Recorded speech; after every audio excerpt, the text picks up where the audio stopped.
Oh yeah, we're shopping, so that's gonna be nice and. I'm gonna say that the +1. It says I can make the value up to like 500. I'm gonna say it's like 300 gold pieces for the +1 all yours, right sis. there. All yours. So we have 3,087 left. All yours, sis. And I will hand the pretty mace over to Constance. It's a +1 mace. Yeah. What does Rhea use? Rhea. Da da da.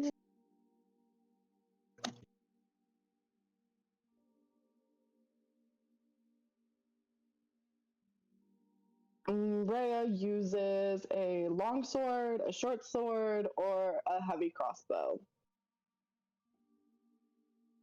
So she's gonna, she likes using her longsword. So she's gonna ask for her longsword to be upgraded to a +1.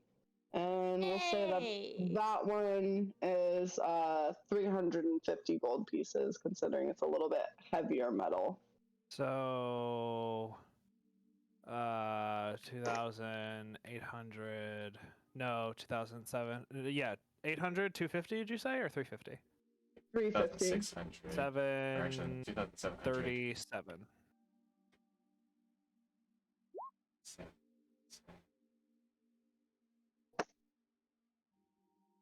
Rhea got a +1 weapon. It sucks that +1 armor is rare, so it's like hella expensive. Yeah.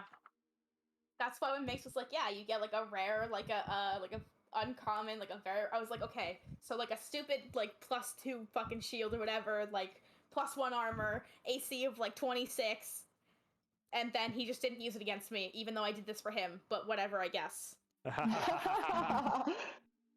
Fine. I'm not mad about it at all. It's fine. When he said very rare, I went, Scimitar of Speed? Say less. I fucking went. Dragon tried it. Very happy. Dragon Slayer tried it, you disgusting fuck. No. I went Awakened Dragon. Tried it, which it ended up being like it ended up being like 3d6 plus 9 per hit or something like that. I was thinking of doing an Oath Bow, which does the same thing. But then I was like, I'm not gonna be gross. All right, party. So are we good with our shopping? For weapons, if anybody wants anything else, any tools, any rations that we want to stock up on, I don't know what hell is going to be like, but I can't imagine that there's fertile land to grow food. Generally not. Or the time to grow it. Are we able to get +1 weapons, or are they like extremely expensive? No, that I just bought a rapier for like 300 gold. You just bought 2 +1 weapons for 650 in total if for you the both. want one, that's all you, sis. I mean, you have spells, but it's up to you. If you want to get like a +1 crossbow, that's what I wanted to do. I could give you. All our money is pooled, yeah? So you guys are down to 2,737 gold pieces. we could try to see if there are other magic items that we could get for you. There's a whole bunch of ones for spellcasters. What's the one that's like an arcane grimoire for bards? Is there a thing so I could concentrate on 2 spells at once? I would love that, whatever that is. No. I don't think that you can. That is very expensive. It is well more than 2,000 gold pieces. Oh, it exists?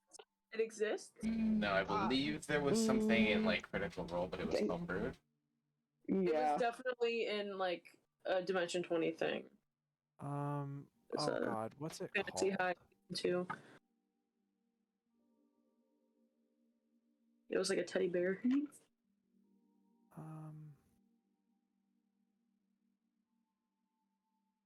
Because there's Rod of the Pact Keeper. I believe it's Right. Arcane Grimoire. What's it called?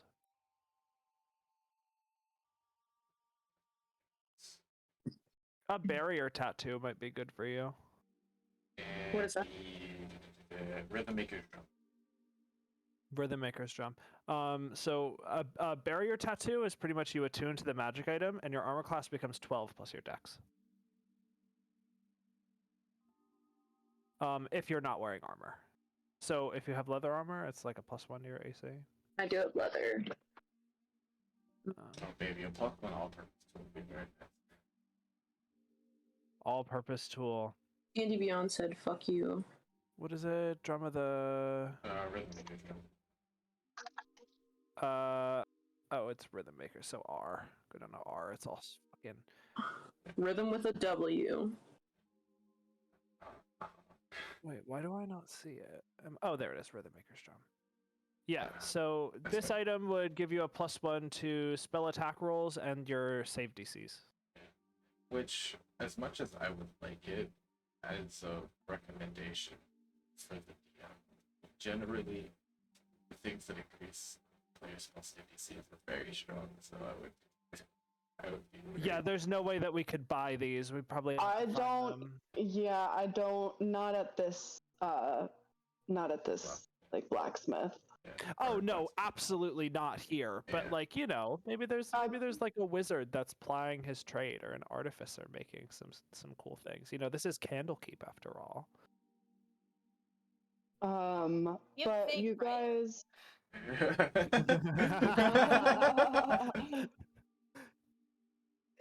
I just stare off into the distance. He could take your heavy crossbow that you have now. Because you have a heavy crossbow, or just It's a light crossbow. okay.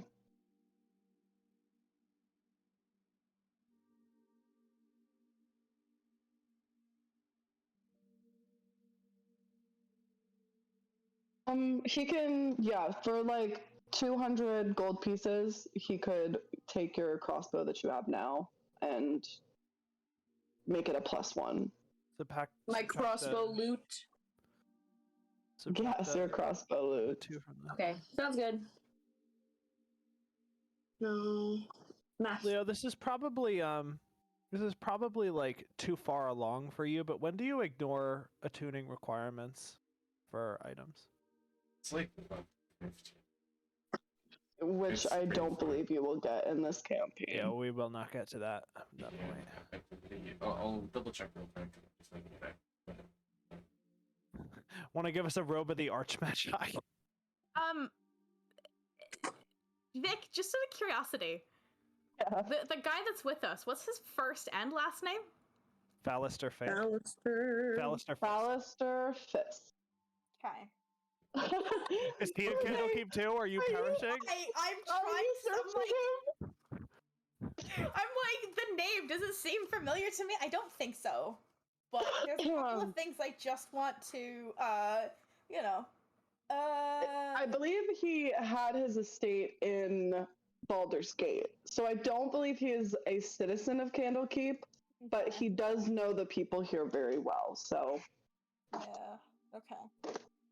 Just because,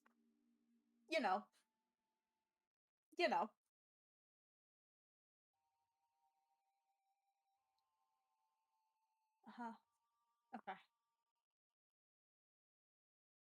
Okay.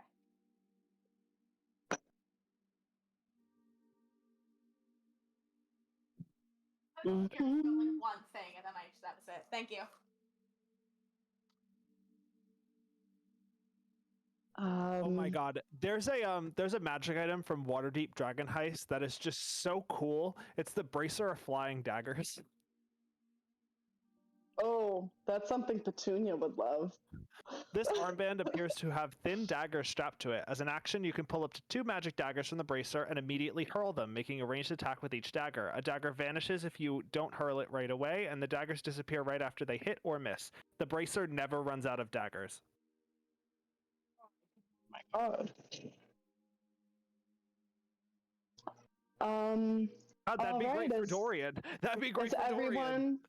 Is everyone ready to go? Yeah, Yes. I'm ready. All right. So Ready, baby. So Fallister is leading you guys through because he knows the way. So you reach the towards the main gate.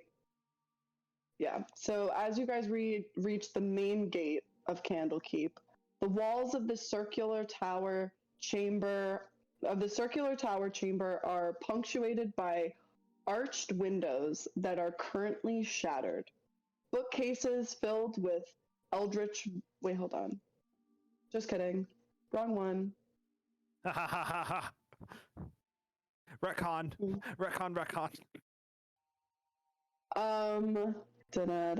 So he brings you guys through the main gate, a towering edifice that has a lot of housing, and as you guys enter, you guys see monks and wizards. Most of them have like scrolls or books in their hand, and they're all going about their day. They seem very helpful to you guys, and a couple have stepped up to ask if any of you need guidance, but Fallister has kindly told them that he knows the way and he appreciates the offer. So Fallister leads you guys to where he believes Selvira to be. So are we in here? Or are we in the city? Did we You're in here now. You guys are past these things. Went through, yeah, congrats. We went through this gate? Yep. Yeah.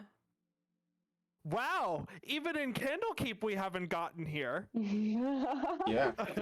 We never will. With Fallister, who has special clearance. You do, Fallister and Fallister had that special clearance for y'all. So he leads the party to where Selvira's laboratory is, and it's located in one of the Candlekeep spires. Ooh, we're in here now? Yeah, you guys are in there. So the walls of this circular tower chamber are punctuated by arched windows that are currently shuttered. Not shattered, shuttered. Bookcases filled with eldritch volumes stand between the windows, while tables are crowded with specimen jars, alchemical equipment, and other clutter. Engraved into the floor of the chamber is a large 9-pointed star. A middle-aged tiefling dressed in wizardly robes stands by one of the windows, caught in a fugue of intense contemplation. Perched on the corner of the table nearby is a spindly little demon with warty green skin, buggy eyes, thin black horns, and a whip-like tail. As you enter into her laboratory, they turn around. I can't tell you how pleased I am to see you. What have you brought me? She speaks to Fallister. Fallister looks at the party and says, the puzzle box and the shield. I give them the shield. Oh, do I lose my fun shield? No.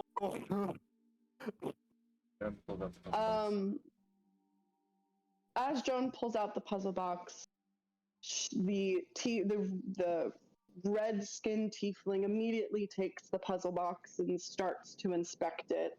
But she has admiration, sort of intent at looking at the shield, but refrains from touching the shield.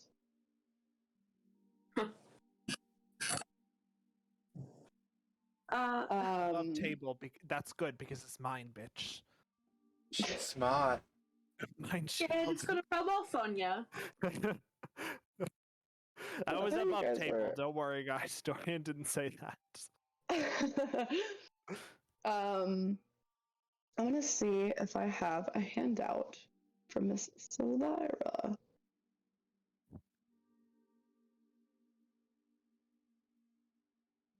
Of course they have the tiefling in charge of the hell research. Why couldn't they have, like, a fairy?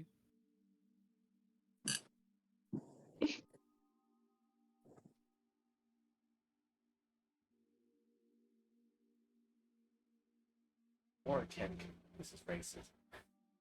Yeah, is there a Kenku NPC ever?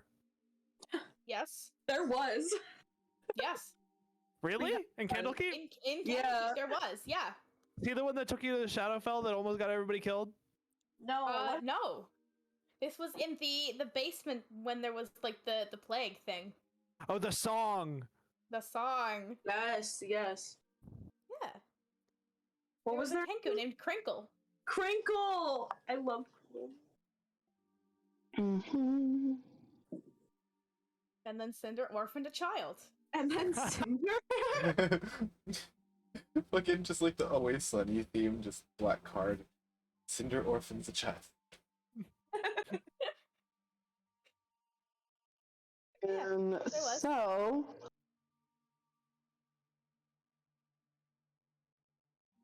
Please tell me she has a handout. she does. Oh, That's so a lich. That's No, Who the fuck is that? no. The token is what she looks like. The actual like pictures, I'm assuming just what they're wearing. that is a robe and a half. Wow. I don't know if I'm gonna catch up on it. That is a robe and a half. Look at those points. This one doesn't have ketchup because I didn't know if you wanted no ketchup. You can just transfer it. Thank you. I take you a fork. Wow. You have to give me a fork. Thank you. You made it so pretty. Did you eat my things on the way?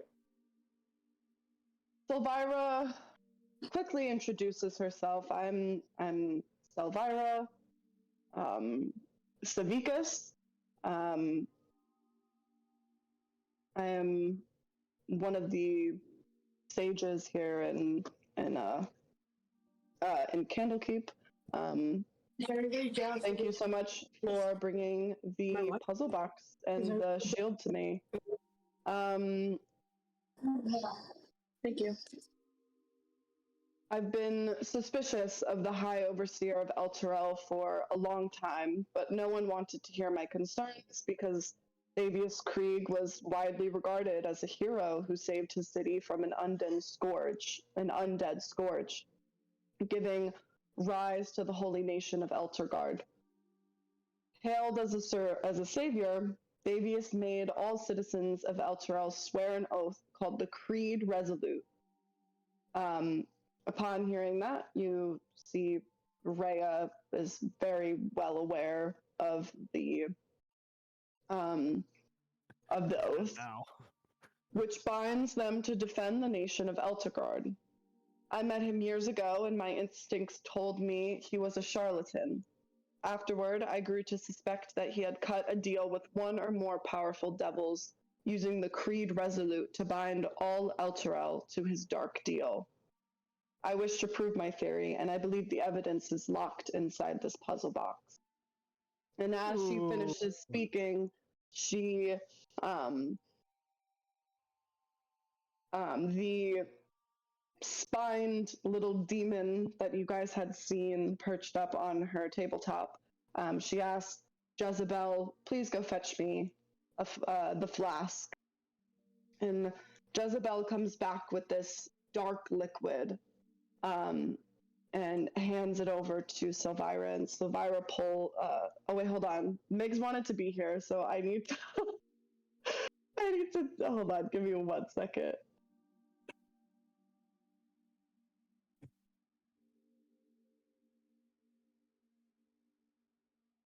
And she pours this dark liquid, just a little bit of this dark liquid into the maze-like troughs that are carved into the box's surface. She then tips the box so that the liquid flows in certain directions through the maze-like patterns until the box's horn inlays pop loose and it breaks apart. And I really liked this image, so I'm going to share this with you guys. Images are fun. I'm gonna put it in roll 20. We're gonna do. I'm just gonna put it in general. Oh, really? You're gonna make me freaking save this thing? Can't just copy and paste.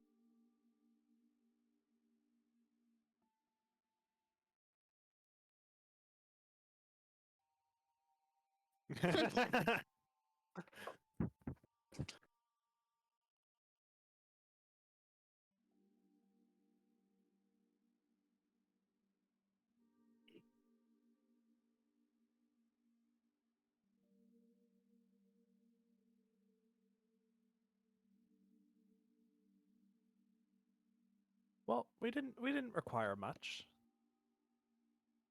So in general, you guys, this is what you see as this puzzle box opens. Jezebel. God, what it must be like. That's sick as fuck. And that's coming out of her hand. You see, this is what wizards should be like, but they're always pieces of shit. I'm looking at you, Leo.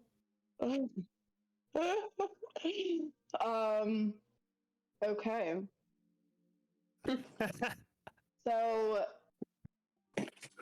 once the box is open, she then tips the box. She tips the box over, and inside the box is a stack of 9 chain-linked plates, each 3 inches on a side, cast of dark iron and stamped with infernal ruins. Does anybody speak infernal? Me. We know who do. We know who do. So Spixie, if you'd like to, It's a me. Shit. I'm gonna send you this in DMs, and you're gonna read it to the party as if you were interpreting the text. Okay. Music. I'm gonna read it loud. Candlekeep! It's got its own thing. Oh, this is a lot.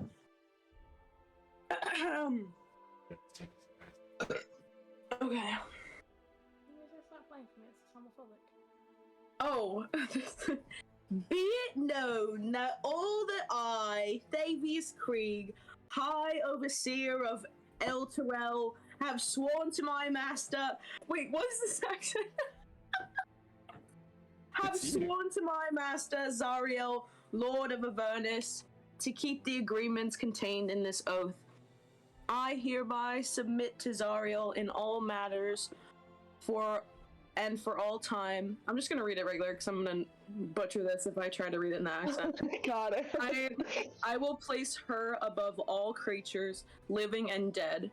I will obey her all my days and beyond with fear and servility. Yes. Okay. I recognize the dispensation?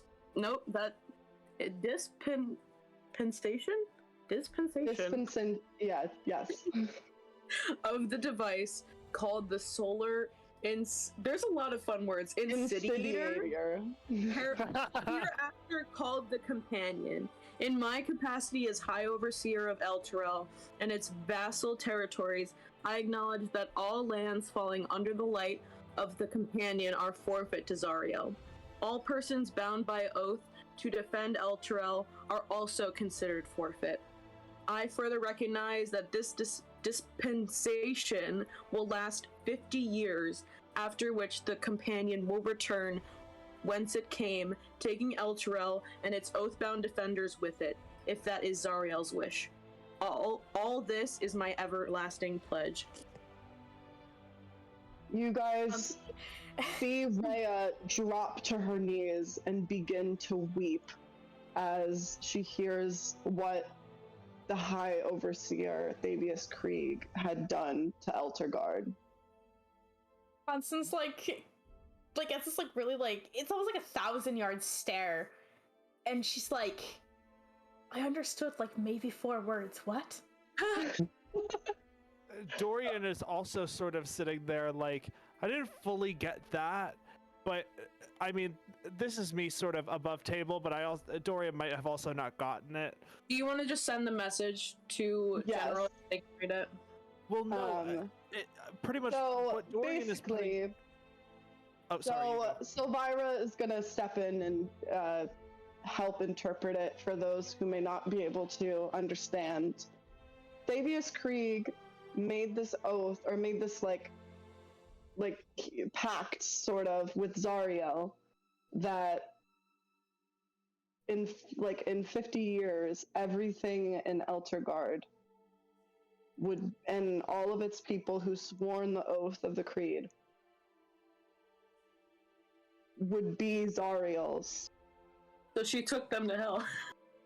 If Zariel had chosen to do so, which is why Eltergard was dragged to hell. Question: above table, because this is sort of meta knowledge. Is it common knowledge that the blood war is going on?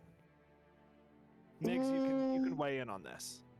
For the common folk, I would lean towards no. Okay. All right. Never mind. Then nothing. That's a written right now. Like it's having her own mission. As Joan is consoling Rhea, she kind of pulls herself somewhat together, and she says, if Zariel wants my soul, she's welcome to try to take it. Yeah! Okay, bitch, yeah. Bad bitch! That's what we love to see! Kyle just gives her like a good hearty, like, yeah! You tell him! So, Dorian, was it? Yes. Silvira's gonna ask him. Do you mind putting the shield on the table for me? I place the shield on the table. I will let her know that I am attuned to it, so if I need to break it, it is, I would definitely think if you do not feel like you are capable of carrying the shield, you can leave it here in Candlekeep. But it is up to your jurisdiction if you'd like to keep the shield. And as she says that, Dorian, since you are attuned to the shield, you hear this like this voice in your head saying, hold on, there is thoughts. Take me to the 9 hells, and I'll swear to serve you faithfully as both a guide and an advisor. Oh, there's a demon in that. I forgot there's a demon in the shield. Forgot. Dorian sort of goes, it wants me to take it. Do you know what this shield is? Have you been told how this shield has come to be? This is Dan forgetting. Were we ever told? You were told bits and pieces when you... I think we're told who lives in there, yeah. Not really. So, there's somebody. Elvira's gonna say, this shield is a symbol of good's triumph over evil. Gazing at such beauty, one can easily overlook the terrible force bound within it. Garguth is, I believe, its name, though it calls itself the Hidden Lord. And that's the name that you all would remember by when you guys were, if anybody had ever been spoken to by Garguth or Gargouth.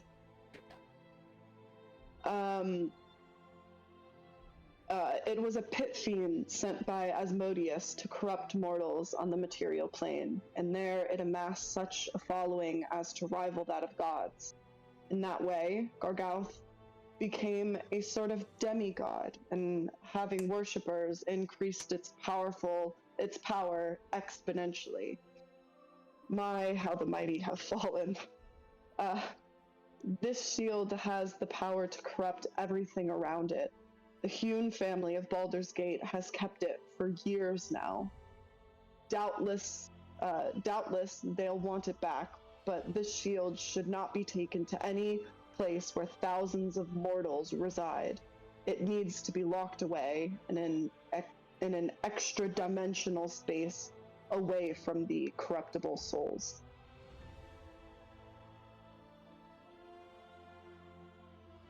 By no means am I saying that it needs to be kept here in Candlekeep, but if you do not feel like you are the right adventuring party to hold the shield and keep it safe, I'll do my best to protect the shield.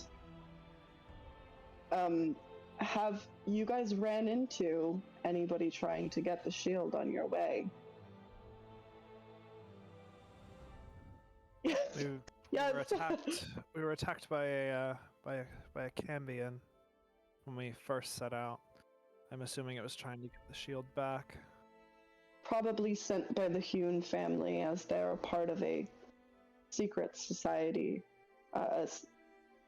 kind of evil society of some sorts that is sworn to, return Garguth to form. Are the Vanthampirs part of that family, or were they part of that family? They're all dead. I do not. No, they're not. I know they're not all dead, but all the ones that matter. Amric's an incel, fuck him. And then the other one is a pallid, old, negative everything modifier, like... I think it was Morlock. Oh, Mortlock. Yeah, but he's the good one. Yeah, there's more. Well, you didn't kill any of the siblings. You just very much... We did. We left all the siblings alive. We just killed the mother.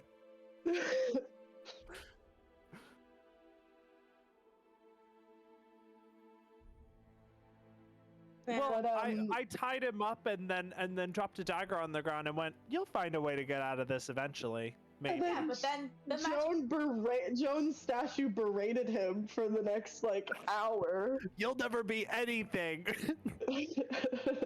You're worthless. You smell in bad. Hollywood.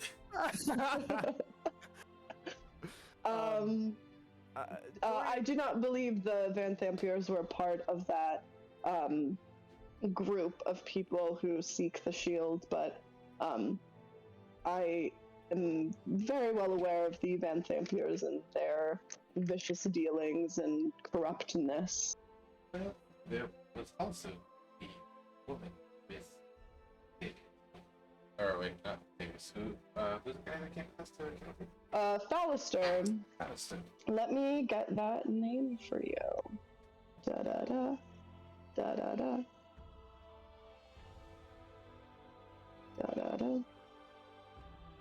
Her name was Lady Satyr Theon Hewn. Oh. Was I? She. Very.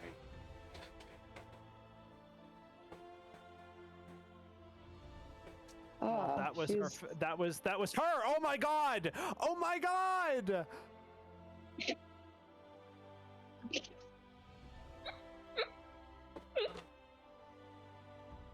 Let me get back to my place. Finally, somebody in one of the parties puts 2 and 2 together. It's always me. Wait, what's on? The lady that we saved in the prison. That was the family that had the shield. They're the part of the devil worshippers. Yeah. Oh. Yeah, the Hewn family, and then it was fucking Lady whatever Hewn. Yeah. Ah. I just quietly put the pieces together. I didn't say anything. I was like, oh yeah, okay. Why did she say anything? Because like I said, I quietly put the pieces together, and then that was it. I didn't think to say anything out loud for some reason. I just thought it and went, yeah, okay, cool. This is knowledge. You went, okay, bye. So Brain had a thought, and then that was it. She must have. It was good that I put the shield in a box, in a chest, in the fucking bag. You're like, let me lock this shit up. She's not getting this. Yeah. So Silvira's gonna speak up. I'm assuming that you most definitely, and she's gonna look at Rhea, are going to want to get to Eltergard and get to Avernus. So I'll provide you all with a map of what we know the map of Avernus to be. It's I apologize, it is not a super detailed, but it is what we've been able to come up with over the many years.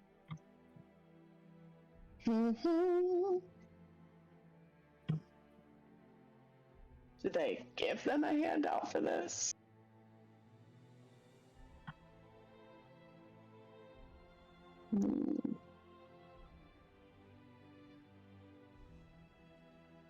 Migs, do you know if on Roll20 they have the handout for the what? Handout for what? For the map of Avernus that Silvira gives to them? It's right here. Right where? Is that the Eye of Sauron? Gold? Like, I just moved into a different map. It's on Roll20 as a map. Oh. Is that the Eye of Sauron? Oh, so I'll move y'all to I did it already. Is that the bite of 87? Oh, you did it? That's so sick. That's such a cool map. And they have it set up where That's fucking What's creepy. what's this, bro? What's that? Look at that thing over there. What the fuck? The guy. It's just a Where's the guy. dog? He's just a little guy. Look at this little guy. We just want to be friends. Heart-shaped. Hold up, did we descend? No. No. Oh. This is the map that she gave us. Oh. We've got like fucking dragon. Space jump. Fucking what's it? It looked like the things from whatever that fucking movie is. I can't remember. Looks like the Goonies. It looks like the Goonies. A fucking alright, so you've got the Elderbrain dragon plane of existence right here. Mm-hmm. There's a big sword. Big sword. Big sword. Is that a There's fucking the letter dinosaur? T. Is it a fucking dinosaur? Like right over here? No, that's Steve. I was looking at this up here. Oh, I see. It This looks like a is fucking dinosaur. This is everyone's best friend, Jared. Wow. Yo, what's up, Jared? We're I'm homies. Jared. I'm 19. I've never learned how to read. Oh, what's up? I'm 19. I never fucking learned how to read. Yeah, you know, there's fucking like Tom over here in the corner. The fucking like. Tom, who's up there? Yeah. Top corner, just like pit demon. Yeah, you know, just a cool guy. Aww. I do not have the means to be able, while I'm in Candlekeep, I do not have the means to be able to plane shift you all there, but a wizard named Traxagor lives in a tower 20 miles from here. I've loaned him a spellbook or two, so he owes me a favor. I can have you delivered safely to his tower, and he can use a plane shift spell to take you straight to Elturel. Even more importantly, Traxagor is looking after an old friend of mine, someone with a history of battling devils in the Nine Hells. I think you'll enjoy her company very much. Her name is Lulu.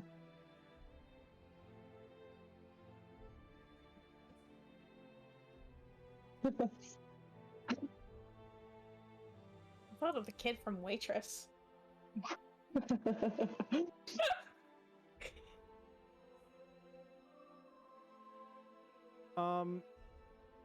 So, but before we leave, Dorian is gonna he sort of stops for a second, thinks real hard, and then looks at the shield, looks at everybody, Rhea, Constance, Bixie, Joan, and he goes, I believe in my morals and in my allies' abilities to protect each other, and in all of you. I believe that we together can brave and weather anything that tries to stop us in the Nine Hells. My sister is at stake. The whole world is at stake. If the shield manages to corrupt me, I trust my allies to stop me no matter the cost. You say that this shield is a symbol of good triumphing over evil. Then let it be that. A symbol for those trapped in Elturel to rally behind, to fight for their city. I will take the shield with me and use it to stop the evil that is trying to overtake our world.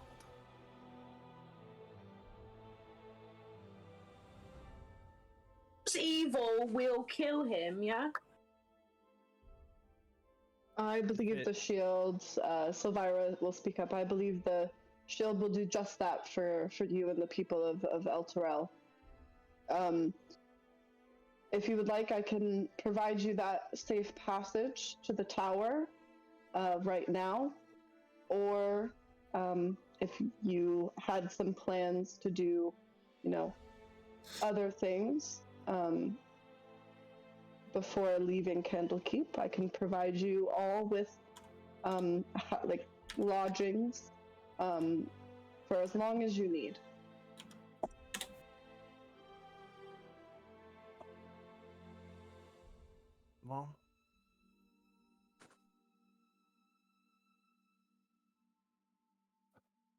Well, we could always go back to the smithy. Well,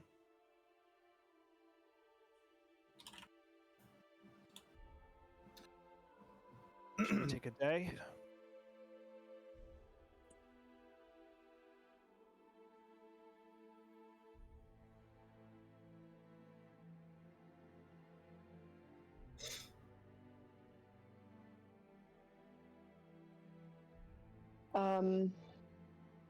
Raya's gonna be like, I'll take a day at most, but I must get back to my people. I cannot stay.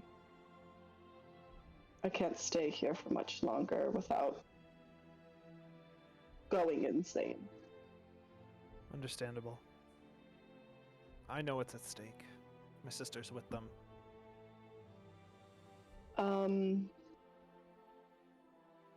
So with that, she will get you guys all some rooms for y'all to sleep in for the night. I'll say with you guys, you arrived at Candlekeep midday, and you had done some shopping and journeyed to where Silvira is, and have been with her now for, I would say, about an hour. So it is nighttime. If you guys would like, there is a tavern for y'all to go and get some food at. But you also will have the rooms that she provided for you.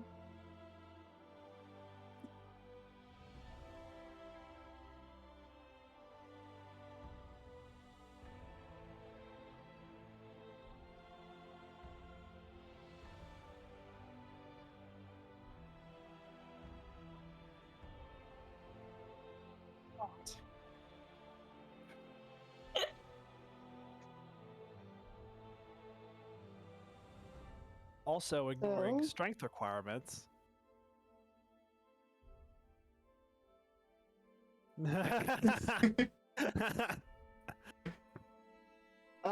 So who is turning themselves in for the night?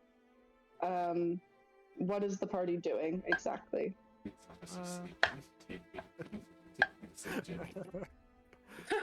Dorian is going to rest for the night.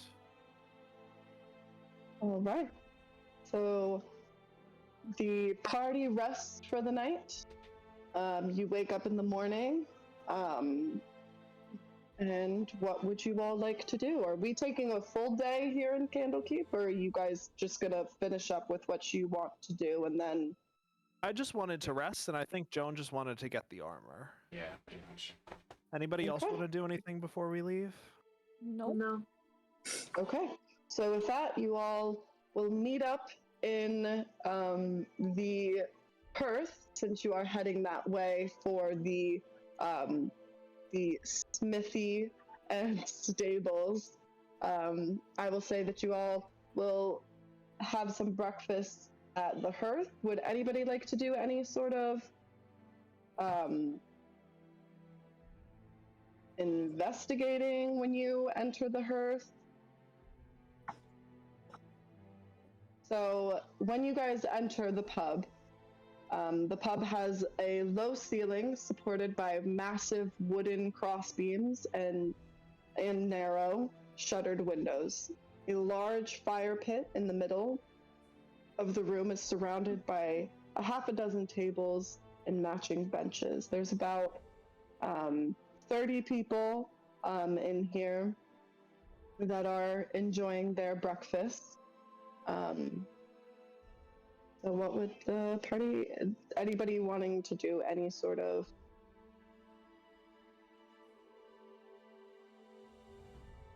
No, just, have some breakfast, get Joan the armor they want, and then leave, I guess. Joan, make a perception check for me.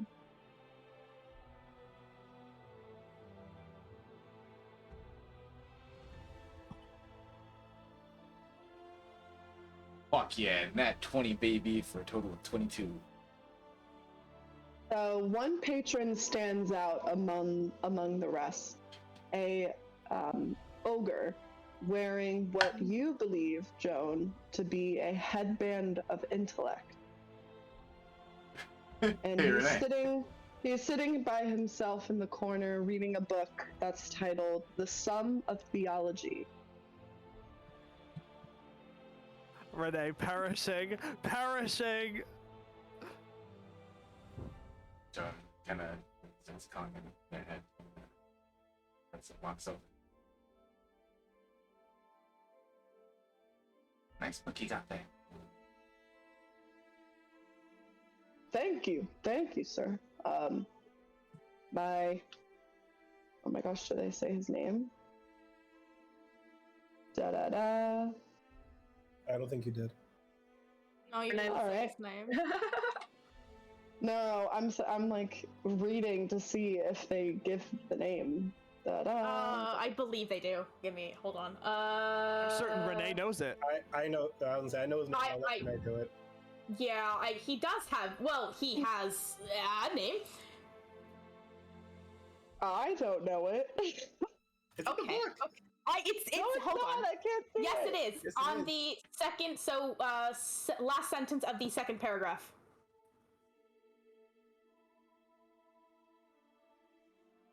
The last sentence of the second paragraph. Is it the author's name? What? Okay, hold on.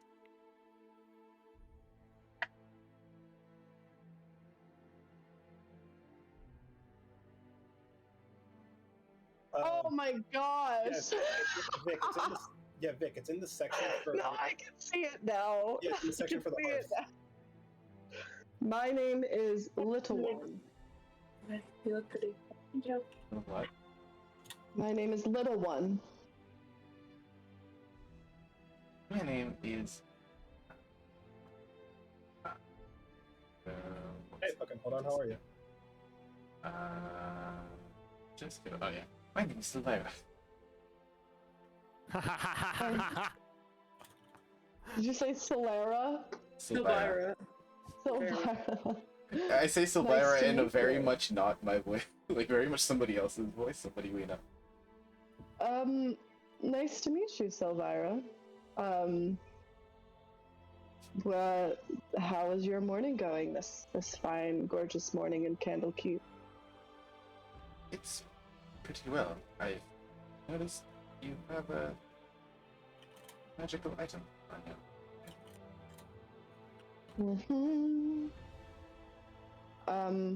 I do. I must use the bathroom. I'll be right back. Are you interested in headbands of intellect?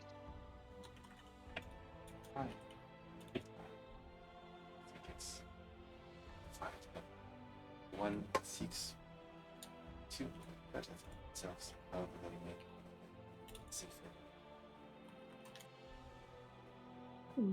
Yes,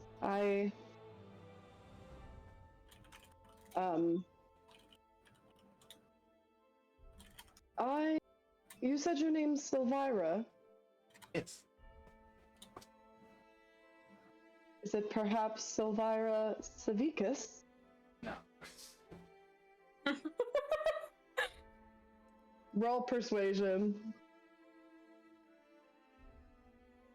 Probably most of Persuasion. deception. I would say deception as well, but Deception. yeah. Deception. All right. Ooh, dirty 20.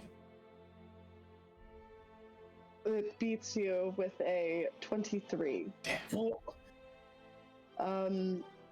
He doesn't know.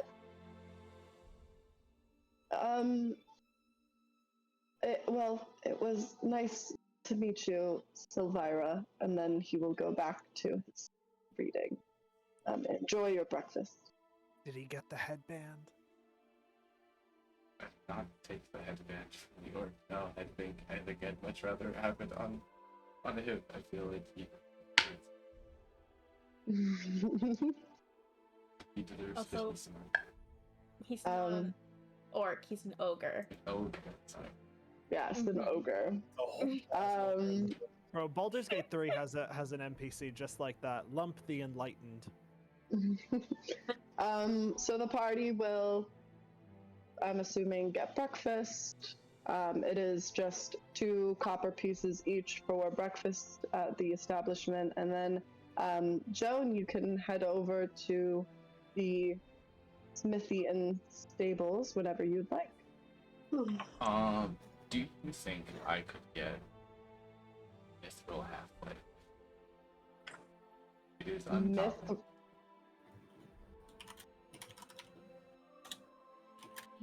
It's Mithril. Yes.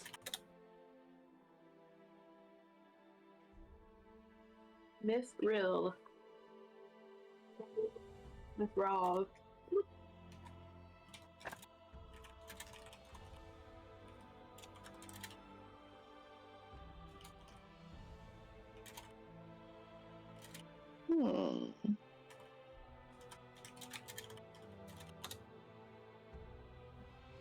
Does the side plate have a strength requirement?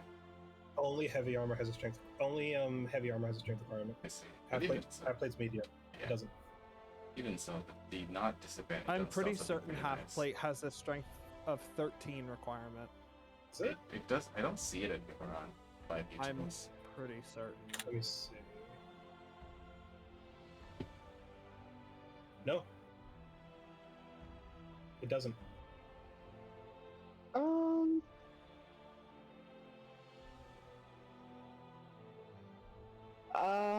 I'm gonna say, you know what?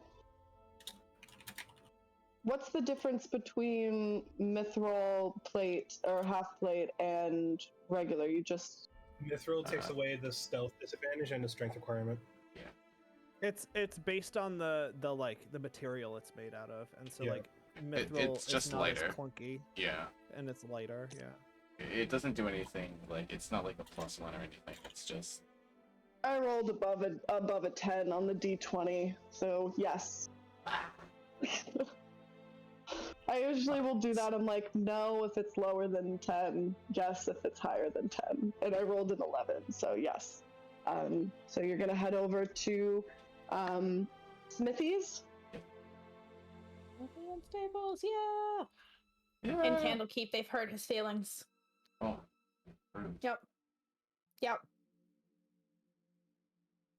It's What happened there? In Candlekeep, some of the original party hurt. I've been pronouncing it as Carol.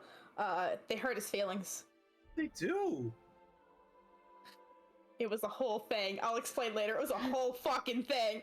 What? Just tell me 1 to 10. How bad? I like a 7. Oh, and to give everybody context with this character, Dana and Brad were trying to plan to get that headband. Yeah. Because they're mean. Because what happened is, so part of the reason was because Brad, he was going on a D&D deep dive. Like when you're just on the internet, you just keep going down the rabbit hole. Yeah. And he accidentally saw that and spoiled it for himself. But he was able to roleplay it well enough where he didn't know. And because it's weird to see an ogre with a headband that's pretty on their head. So Dana's character, at first they're going to try to take it, like by force, but then they decide to try to talk to him to part with it, but he said no. Because he's not stupid. Yeah, not now. Because not now. Not anymore. Once he takes that circlet off, he sure will be. No, exactly. That's exactly why he said no, because he knows he'll be an idiot again. Literally Carmine with her headband of intellect.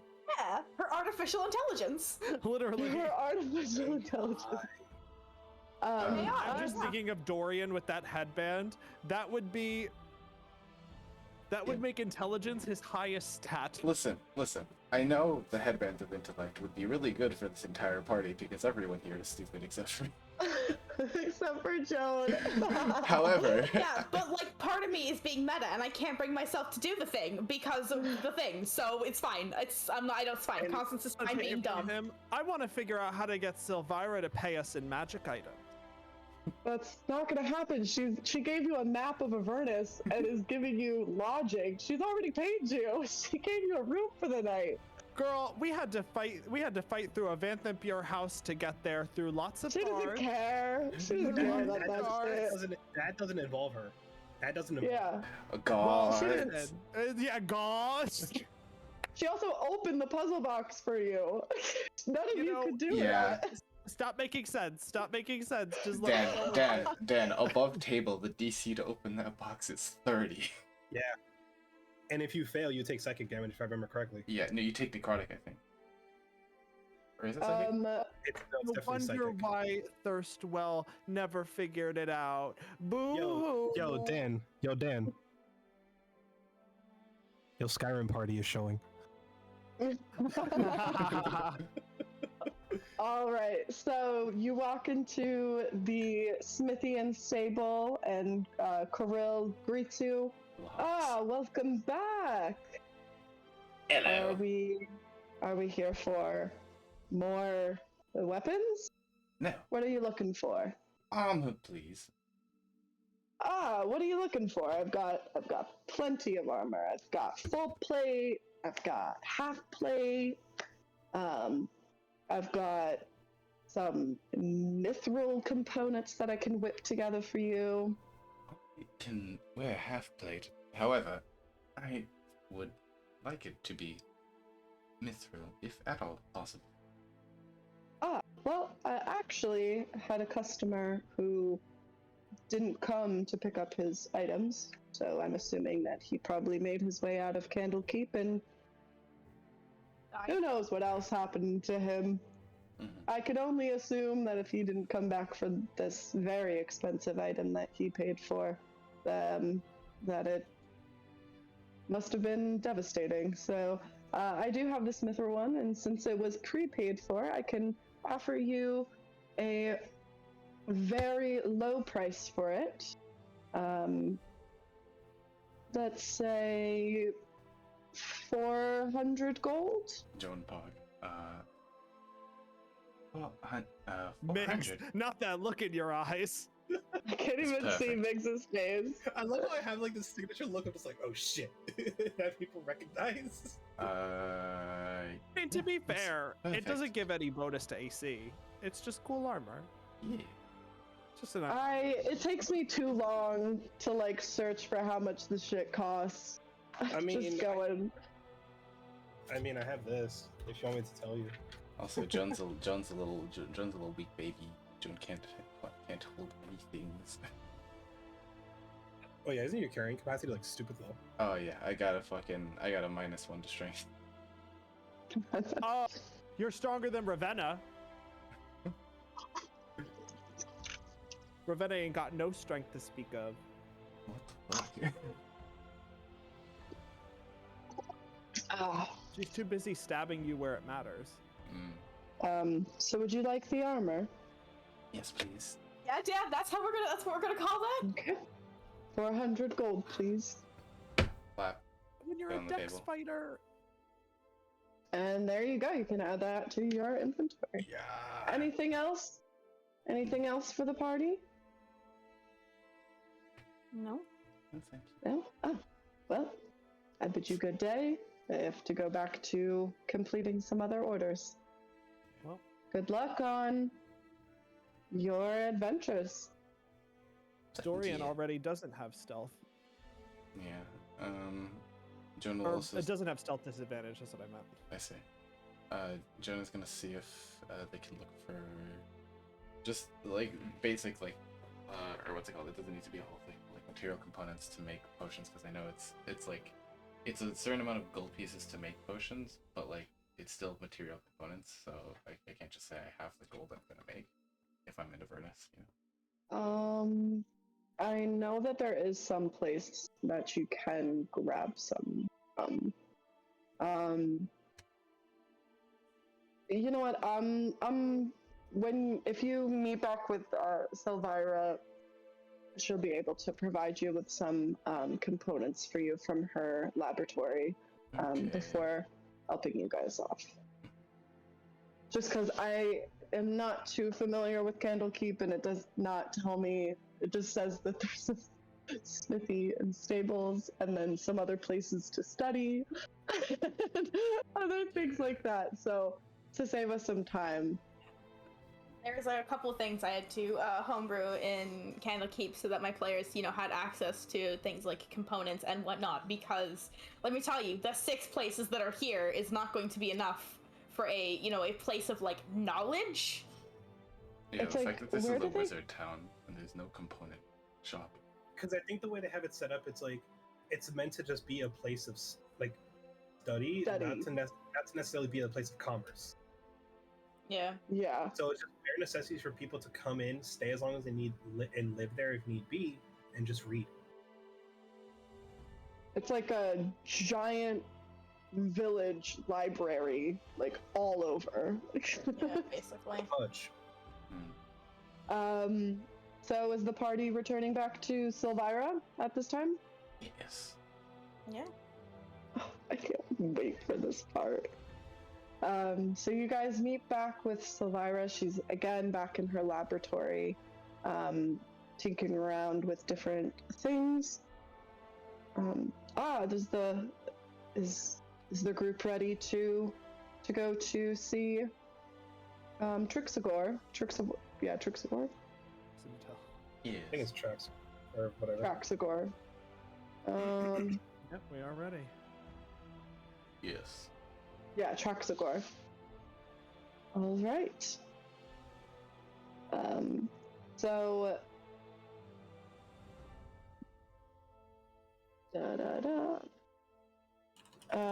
So Silvira ushers you to a crescent-shaped landing platform with a stunning view of the sea.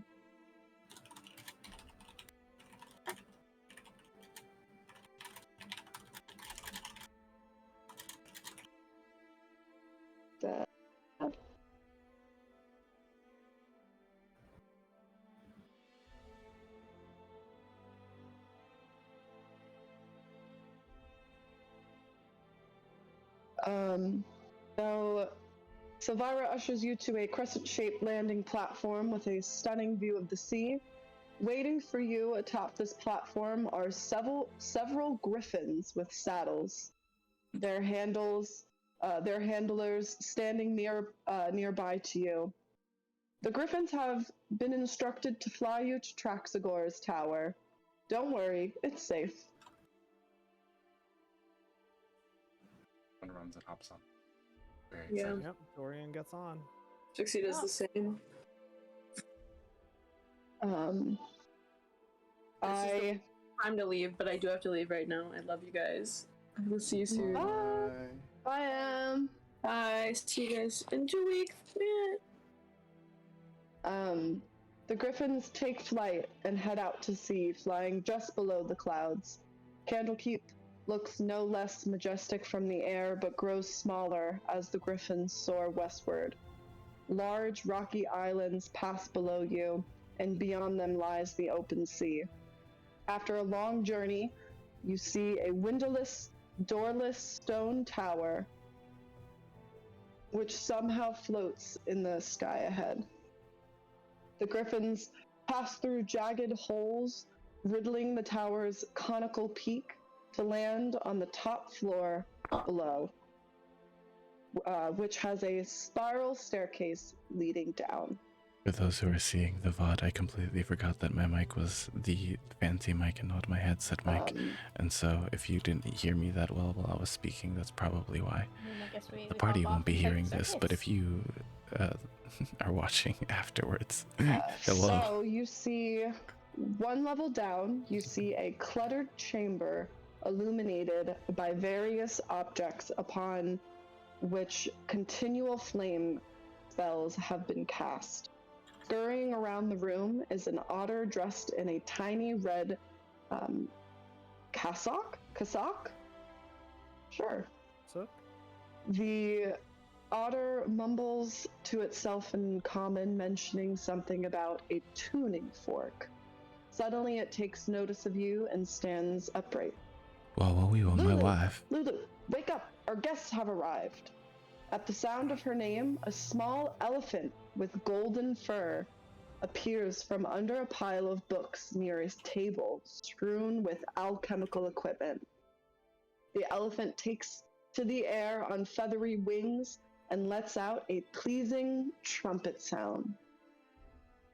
I will die for you. I will die for you. I love this thing. There have been some campaign groups where what they've done, they straight up made a plushie of Lulu for the table. I will die for Lulu. The fucking the second I heard the description and saw Renee's just mouth agape, just. I hate that I can't see Renee's reaction to this because I know they're loving it. Did you see mine? Can you see my camera? We had literally the same reaction at the same time. Our mouth is open. I'm gonna cry. God, I just wanna. I'm friend. Minx, don't Does worry. It just love the animals. Yes. What's up, Leo? I'm recording this session and I will be uploading it to YouTube for M to be able to watch it later. However, you will also be able to see it so you can see Renee's reaction post. Gotcha. So, a little bit. Oh my god, I'm actually So you are. Whoa, we were my wife times trying 2. to seek safe passage to Elturel, which Avernus. Is that so? Yeah. Correct. Hans is looking at the elephant, just nods. Lulu. So do I. Yeah, Dorian sort of goes like astonished at seeing this thing, and it's like, oh my god. Joan. Oh, sorry. Continue. What is this? What is this creature? Oh, Lulu. Lulu is a holyphant. A holyphant. One of the two. Double L. So I'm thinking holyphant. Hug-sized? Could one imagine that it's like, like a big cat? Let's see. Or like a large dog, perhaps? Speaking. It's a small celestial. Yeah, it's small. So yeah, it is quite tiny, kind of like a little small little potbelly pig, but golden with fur, flying. Fucking die! I'm just passing on from this world. Joan seeing this with slobber chops in their arms will kind of like waddle arm out towards towards Lulu. All of the animals. Constance kind of like puts her arm out to like stop Joan from walking. She's like, you gotta ask first. Gotta ask consent. Damn, freaking Henry Crabgrass. I look at the otter, and I hold out slobber chops, and I'm like, slobber chops needs a friend. Yes, I believe Silvira said has told you that Lulu has some history with fighting what you may come across during your next adventure. She mentioned, yes. So, Lulu here would be joining you guys on your adventure. Joan, hands up, like excited.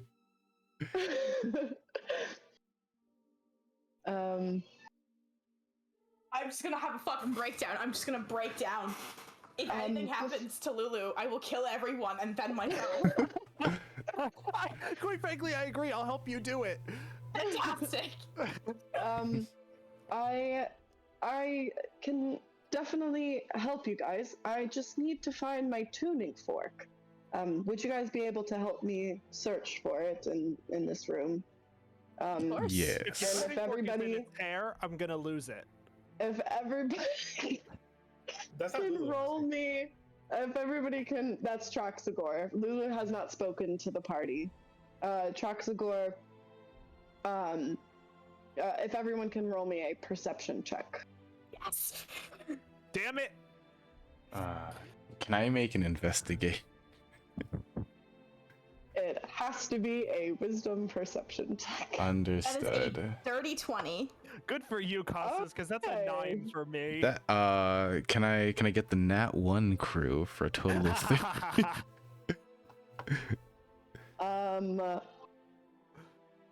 So Joan's too busy trying to get Lulu into their arms as well.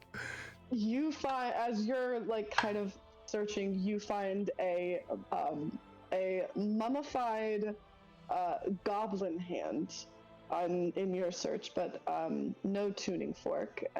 But Constance, you are able to find the tuning fork among a pile of trinkets that has not been organized or put away. You can see this is very kind of cluttered, and it's like a kind of like most junk drawer. Yeah, but yeah, junk drawer. But like, there's tiny junk drawer piles around this whole room. Yeah, she just like, I just imagine she like sifts through a pile and she's like, aha! And like holds it up for everyone to see. Traxagor will look over at Joan and be like, if you would like to keep the mummified goblin, you're more like you can do so. I can't remember when I acquired that. Joan slowly puts it in the bag of holding. Orders. Free powers for those who Slay the Spire. There's no one here. So, okay. So everyone gather around in a circle. I just imagine this otter as like a character in fucking Kung Fu Panda. Like, what's it called? I wanna see if I. He's absolutely like the absent-minded professor, like really smart, but like loses like everything. Mm-hmm. Now, where did I put that book?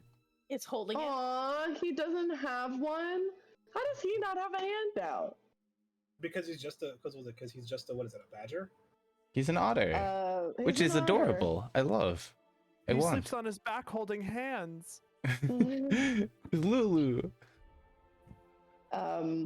That picture of Lulu is so weird because it's just like there's no fur. It looks like just like a hairless cat. Well, elephants are usually hairless, so No, I know, but not this one. No, I know. How dare you talk about Lulu? I will die for Lulu. I will kill you for Lulu. Hey, well, hold on. I love her too. What do you mean? Joan is holding both Slobberchops and Lulu in their arms. Traxagor is going to say this before, as you all are circled. I am just going to warn you. Lulu does not have all of her memories. So, as I'm hoping that along the way she'll be able to jog her memories for you. But as of right now, she does not have any sort of magical capabilities, even though she was once a spellcaster. So hoping that going with you, she can better herself and get her back to her full glory of what she once was. As I cast Wish. So you guys all stand in a circle. Traxagor taps the tuning fork on the floor and casts his plane shift. Oh, music. Oh, it freaking broke for me. Hold up. So,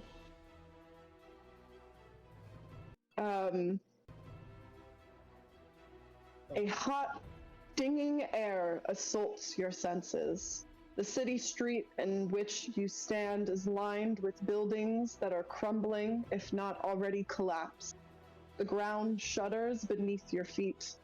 In the red, smoky sky, a 400-foot diameter sphere of darkness discharges strokes of bluish-white lightning that strike the city at irregular intervals.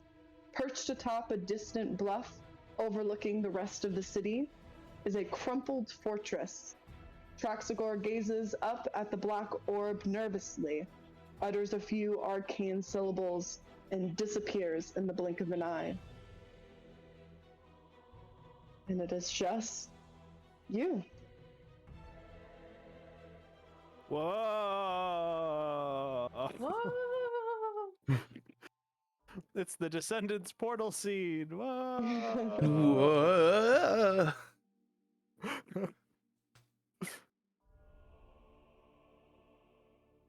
Okay. So upon your arrival, Lulu begins to glow. And Lulu now has the light cantrip. He was really excited to show you Mage Hand and Prestidigitation. The greatest line ever. Putting that in gold mine. Listen, when you have your door broken down, you don't want to be bothered. You guys look over at Rhea, and you see that she has this this disheartened look on her face as she looks at her city she used to call home that is in shambles.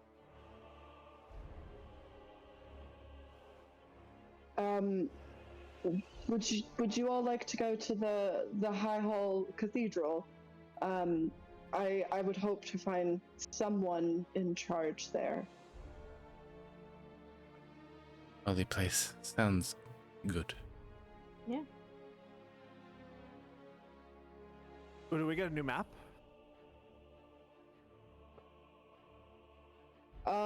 Dorian, roll me an insight check. Oh! Insight.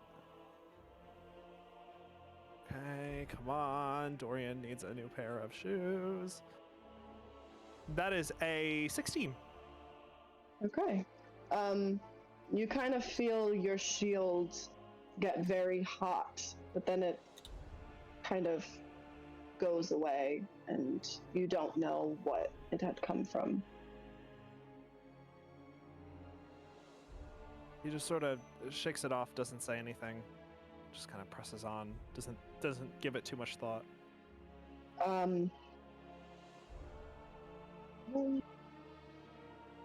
So as you guys make your way, you make your way a couple yards, and 30 feet in front of you, around the corner that you had just passed, is a still standing structure. Runs a woman with 2 toddlers, one on each arm. In her wake amble 3 infernal monsters with glaives and snake-like beards. The fiends are laughing darkly as they try to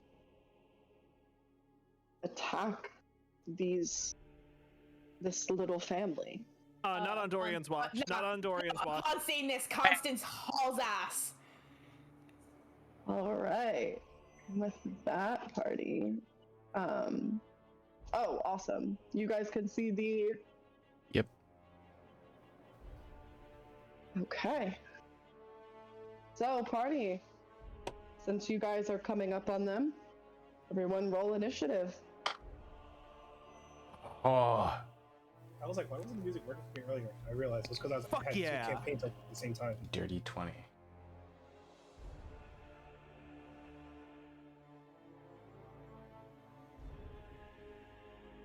Very come. Distance.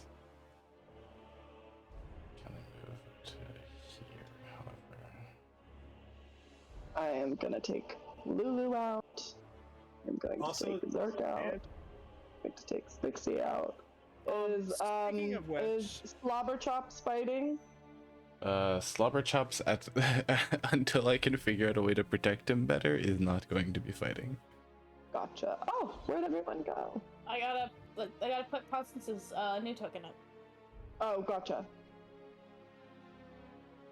What is that? The summer so everyone can Interesting. Everyone can also her beautiful. I have this still up. And she has a +1 longsword now, thanks to her lovely party. Yeah. Let's go. Yeah. We were not about to bring Rhea into hell without a magic item. Also, Dan. Congrats, you just caught up to my party. Yeah. Yeah. Like when I start session tomorrow, hopefully this week, this is where they're starting. Yeah, but I can tell you that Brad and Dana don't want to save this lady. They're like, let's see what happens. No, they haven't even seen this yet. Oh. I started taking in what was going on, and I ended session. Oh. I'm curious if they remember that one thing that we were talking about a thing that I had mentioned a little bit ago. Yeah, to remind me. Remember when we got on, like, when I asked you for help with Roll20 and we were looking at the maps and stuff, and you were like, look at all this. Oh, in that one location? Yeah. Oh, what, do you need me to do that here too? You don't have to, but I'm like thinking, if this party gets there today, I swear to God. I can tell you right now, they're not going to get there today. I can tell you that right now. Thank God. What's it called? I'm assuming you don't have that prepped either. No, I don't have that prepped. Yeah, no, they're not going to get there today.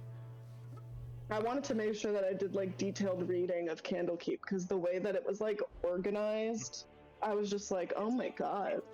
I saw that map to Ultra. Ultra's big. Yeah, I know, it's fucking huge. Joan, what did you roll? Dirty 20. Okay. By the way, I meant to do this a while ago, but I had forgotten to bring it up again because I didn't want to interrupt anybody. I did during breakfast hand Dorian a potion bottle with something in it. Again, said for combat.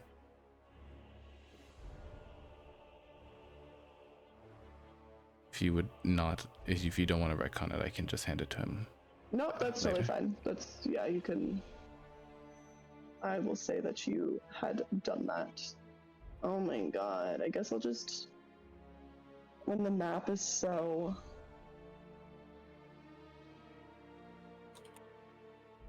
Okay. Hold on 1 second. I have to move where I have you guys positioned. Because for some reason, this wants to be. What the? Alright, I'm moving these guys real quick because I can't even add their turn order because it's not even popping up. That's just how I had them set up in my game. You're fine. Oh my goodness, what is going on? I meant to bring this up. Is Sid playing with us anymore? I have no idea. You might want to find out because you guys just got to a really big story beat. To be honest, Sid has not been with this. Like, she has not shown up for a session in almost 2 months, if not a little bit more than that. So I'm assuming that she's no longer playing. Which one's Sid? Sid was the cat. The Tabaxi. Paladin. So, I mean... I'm just gonna say, for now, no, because she's missed so much that, like... She communicated why she hasn't been to sessions, or she just doesn't show up? So the last session, she said that she was gonna be late because she had family dinner, but then never showed up late either. Yeah. Is she just flaky? I guess so. I don't know. I also know that her and Emily have had like a bit of a falling out, so that could also be partly of the reason why she doesn't want to play. Was it recent?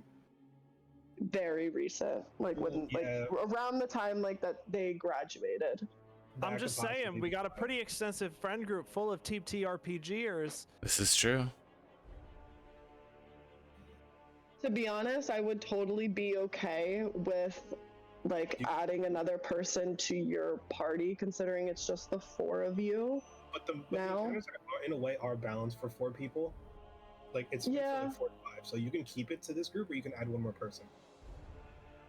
Yeah, but then you run into the issue of with 4, if one person can't make it, then the whole session. Yeah, that's you guys. That's why I have 5. I believe. Oh, are we level 5? Level up. Yeah. You guys can level up. Oh. Do we get the effects? Do we get the effects? That is a good point. Not until you complete a long rest. God damn it, Vic. Where are we going to rest in hell, Vic? I was gonna say, Vic, respectfully, I would give it to them because they're gonna get their ass beat. Okay. You guys. Yes. Second level spell. Yes. Extra attack. Extra attack, baby. Yay! Okay. Let me get these. Yeah, that's it. Like, there's gonna be some parts of this module where it's like, if they don't get the long rest when they level up, it's gonna be a bloodbath. Yeah. Yeah, I'm gonna. Yeah, definitely. You guys can all take the level up. Never forget me looking up the easiest and hardest modules, and Descent into Avernus being ranked as one of the hard ones. It was? Yes. It's no Out of the Abyss. Let me tell you, Out of the Abyss is probably the one of the hardest. Well, isn't it because with Out of the Abyss, it's a sandbox similar to Curse of Strahd? Well, so what the thing said is that like the first few levels, you have no other option but to run away from certain combat encounters. Yeah, you cannot win. Yeah, because I know what happened was I'll be real. I read like the beginning of Out of the Abyss. I'll say it because I don't know if anyone's gonna run or play it. You start off as prisoners. Yeah, like you cannot win. And so it's like, gotta go. Yep. Okay, so with that, Dorian, you are up first. What are you doing first to help this woman and her 2 children who are running towards the nearest closed area to get away from these guys? Dorian is going to dash. Take the dash action and get right up in this guy's face. Oh shit. Go for it. Come for me, sis. Come for me. Are there only 2 of them that we can see? There's 3. Okay. Where's the 3rd one? Oh, you guys can't see that one yet, but no, I can see 3 of them. That's weird. Yeah, I was gonna say because there's no dynamic lighting on this map. Yeah. Oh, okay. Then yes, you should be able to see. They're like right next to each other underneath Dorian. Mm-hmm. Or above Dorian. Hi, Gumpy. Hi. Gump is starting to look like her mother, and like I have to do a double take to be like, which cat is that? So I have a bell on her. I'm like, I gotta know that that's Gump. Bell on the mom? Yeah, so Gump is the baby, and then Nala is the mom. Mm-hmm. Nala yeah. Okay. The amount of names that Nala had, because when Nala first came to our house, she came with like these people that we were staying with, and then they literally left without saying anything. Like they literally packed up all their stuff and left. And Nala went and hid in the woods, and they didn't take her. and they said that her name was Jimbo, and that she was a boy, and that she was neutered. But we found out that we changed Nala's name from Jimbo to Thor because we were like, we gotta wipe whatever history that she had with like the other people. So we named her Thor, and then she got pregnant, and that's how we found out that Nala was actually a girl, and that's how she got the name Nala. Mm. It was now so has funny. 2 litters of kittens. Yes. Cats can get pregnant very fast after they. Yep. Like rabbits. Literally. Actually, Vic, 9 can I instead kittens. move to here? Yeah. Right in front, and bonus action maneuver. He's gonna throw his gauntlet dagger.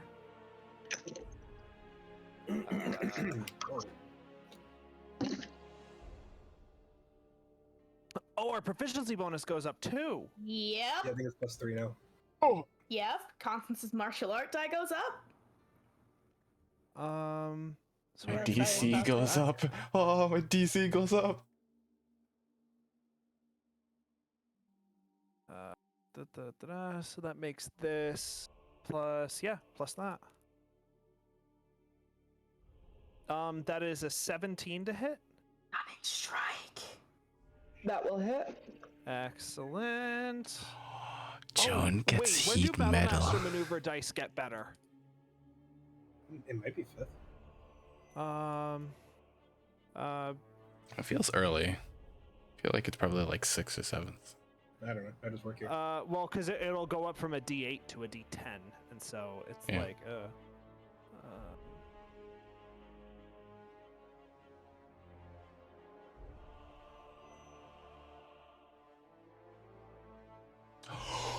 Joan gets Oh, web! at 10th level, it turns into a D10, so I'm gonna have to put up with this D8 for a while. You get such a hard on for web.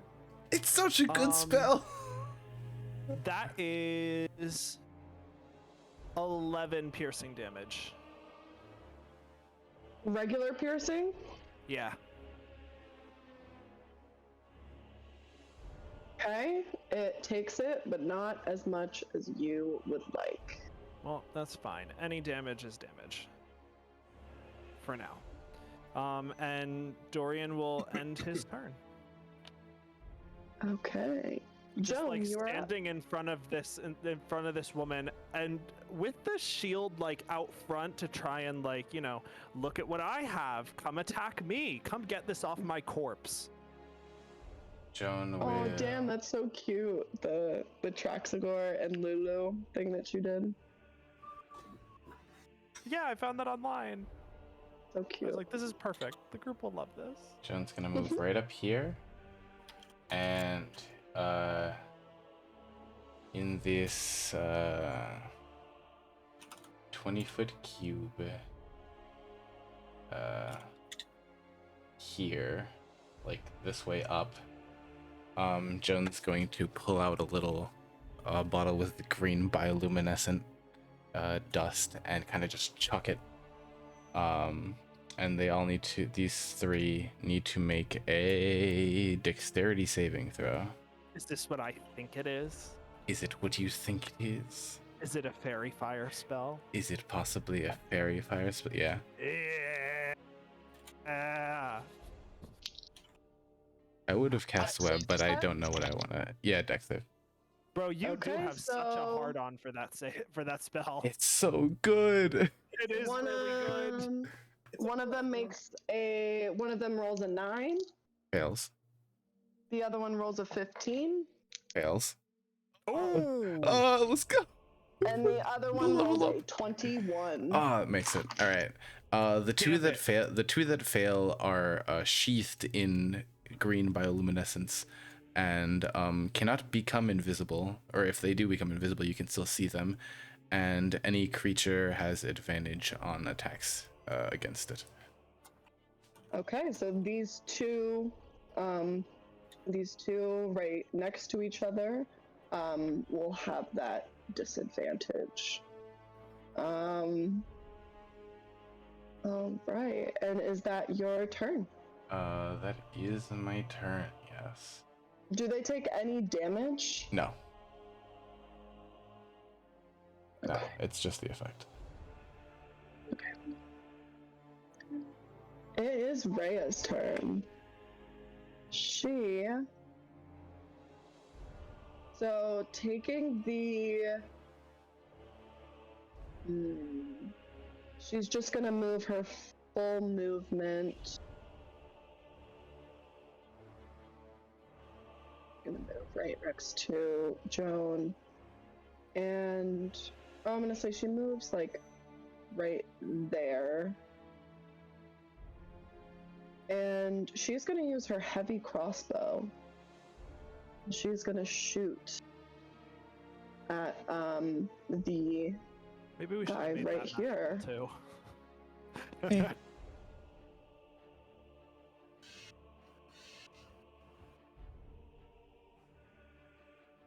Oh, beautiful. She rolled a dirty 20. That will hit. Rhea, bad bitch. She will do damage, but just like Dorian, it is not as much as she would like. All these modules have very strong female NPCs. I'm loving every second. Okay.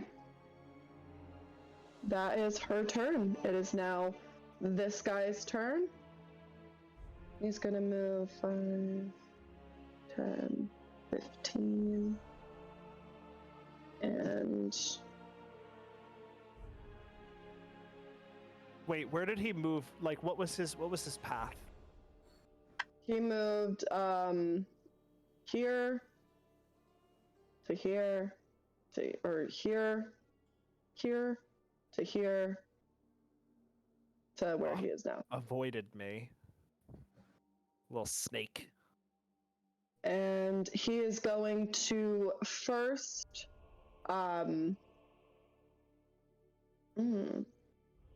actually, and he's gonna move right here. So he's gonna use a melee attack on Dorian. Oh, that's a nat 20. God damn it. Dorian, you also need to make a con save. Efficient in those. Oh, that goes up too.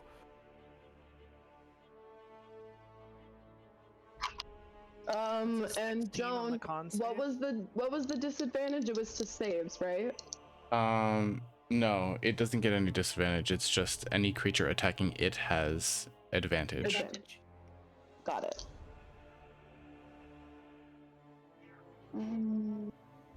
That was a 16 on the con save, Vic. Okay, so you passed the con save, but you will be taking... Owie. You will be taking 17 piercing damage. Ow. Ow, ow, ow, ow, ow. And he is going to try to make another attack at you using his glaive. So what had hit you just then was one of its beard tentacles.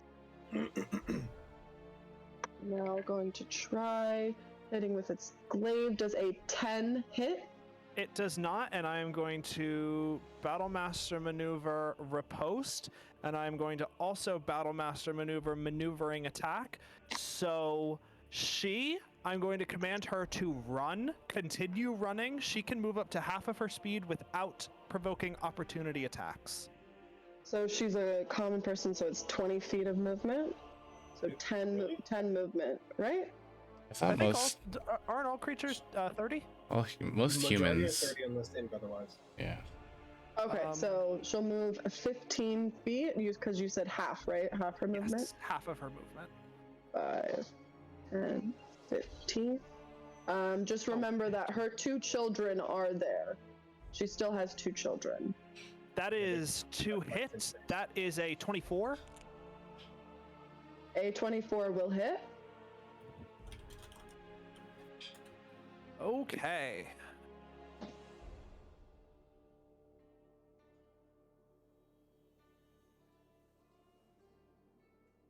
$23 magical piercing damage. 23 magical piercing. Magical piercing. Okay. Takes the full amount. Excellent. I just blew 2 Battlemaster maneuvers, good lord. But I love Dan with these Battlemaster maneuvers. You do not save them. You're like, I'm gonna do this and this. Well, they come back on a short rest, but also, like, in this sort of situation, I want this lady to get out of here. So, like, I had to hit, and then she could move. And... Yeah. She is carrying her children. That's why her children do not have tiny tokens. Little tiny commoner tokens. They're pretty occupying the same space because she's holding them. Yeah.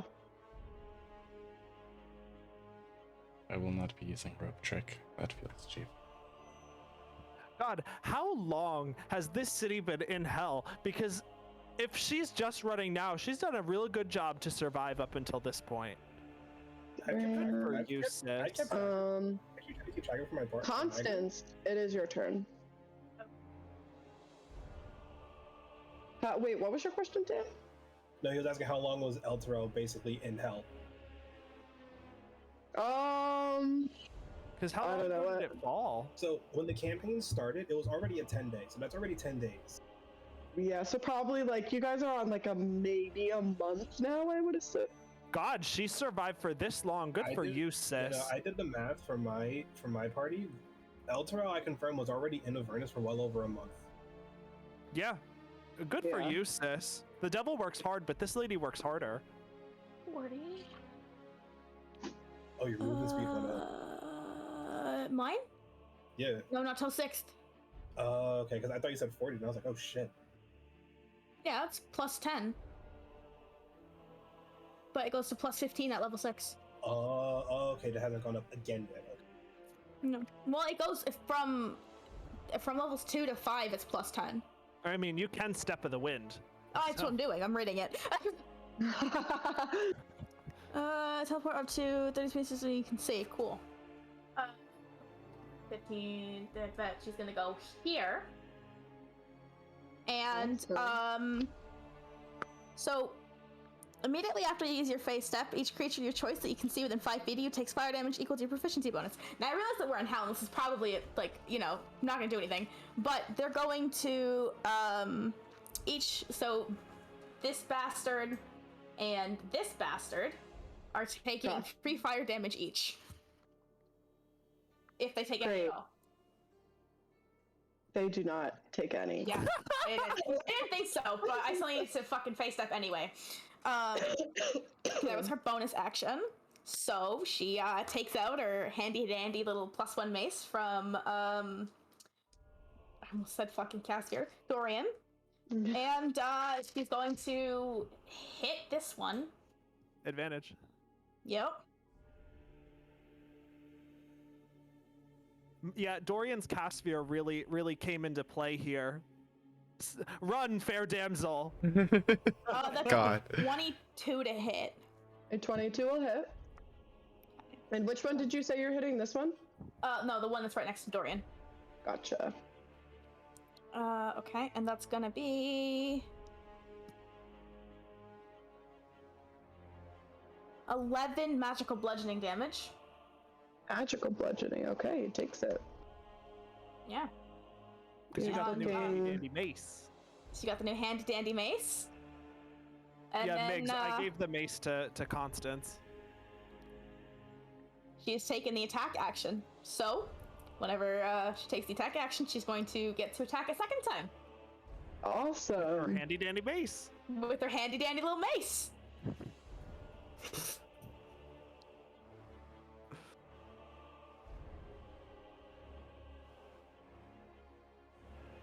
That's a 25 to hit. 25 hits. And that's going to be 10 magical bludgeoning. Oh my gosh. That was just enough. 2 dead. Yay! Constance, so explain what your, battle maneuvers were. Yeah, so she kind of, she's over here and sees the lady in trouble, and she's having none of that. So with her long legs and whatnot, she runs as fast as she can, and does a bit of a little teleporting with her little cheeky little fucking face tap, and looks at Dorian and kind of like gives him like a nod, and she then takes out the mace that he gave her, and she just fucking beams this thing in the head until it dies. I imagine that Dorian's like he's got like his glaive like brought down. Dorian's like blocked it with the shield. Constance just shows up and just batters this bastard square in the face. So this guy right here is going to move. He's gonna move 5, 10, 15. Wherever it goes, I'm taking the attack of opportunity. It's not moving out of your melee range. Okay, he's still staying in range. Okay. So. This motherfucker. He is going to do his multi-attack, but he's going to try to hit both party members. So the beard is coming at you, Constance. When do you get proficiency in all saves? That's much higher. Monk is like 18. I feel like that's like a really high thing. Does an 11 hit? Does a what hit? An 11? An 11 does not hit. Okay. As we've stated before, if an 11 hits your monk, we have. I just rolled another nat 20. Dorian can't catch a fucking break. Welcome to hell. It's level 14 for Constance with the And Dan, make a con save for me again. Was that another beard or was that the glaive? It was the glaive. Still have to make a con save. Damn. Oh no. Big yikes. Big fucking yikes. That's a 8 on the con save. I think Dorian's down. I really think Dorian's down. I'm rolling the wrong dice. I'm just like, wait a second. 30. Oh, also, Dan, for me to be able to attune to anything without restrictions is level 14 as well. So, you are taking 15 piercing damage. Ow.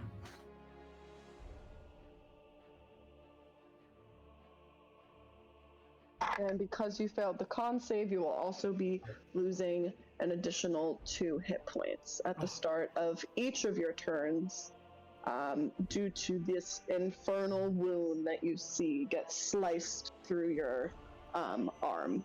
So am I taking that now or at the start of my turn?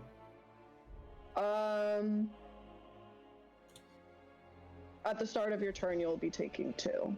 Okay.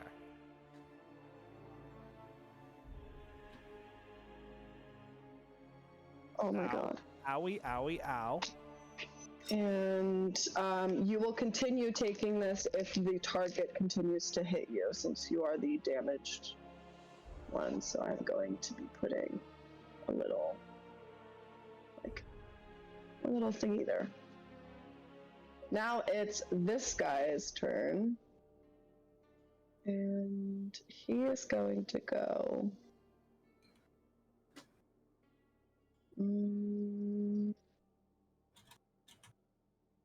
5, 10, 15, 20, 25, 30. Did he move past me? No, he did not move past you, Dorian, because you're not within melee range, but Constance, you can take an attack of opportunity on him. I'm going to do so. Actually, hold on. Yeah, what was his pathing? His pathing was, he was right here, I believe. So he went,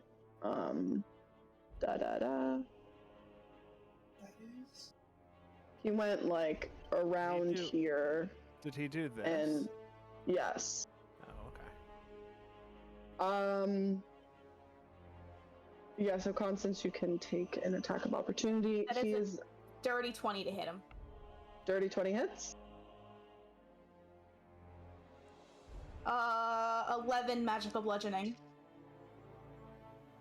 11 magical bludgeoning. He will take it. And that is his turn. Dorian, you are up again. Dorian is going to move right here and then attack this guy with his rapier. Don't forget the 2 damage. That is 18 to hit.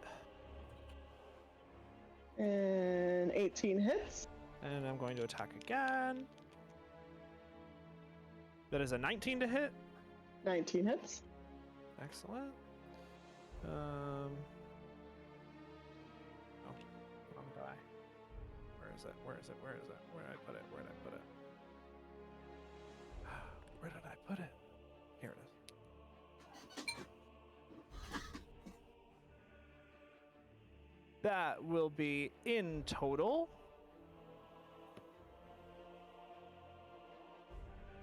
26 magical piercing. This guy, right? The guy with the fairy fire. The guy that's fairy fired. So 26? Yep. Takes it. And as my bonus action, I'm going to second wind. I also took that 2 damage. God, Dorian looks real hurt.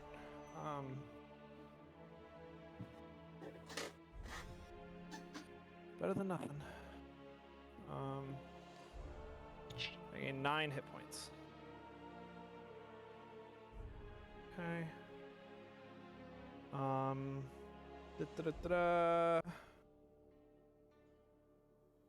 Nothing else I can do.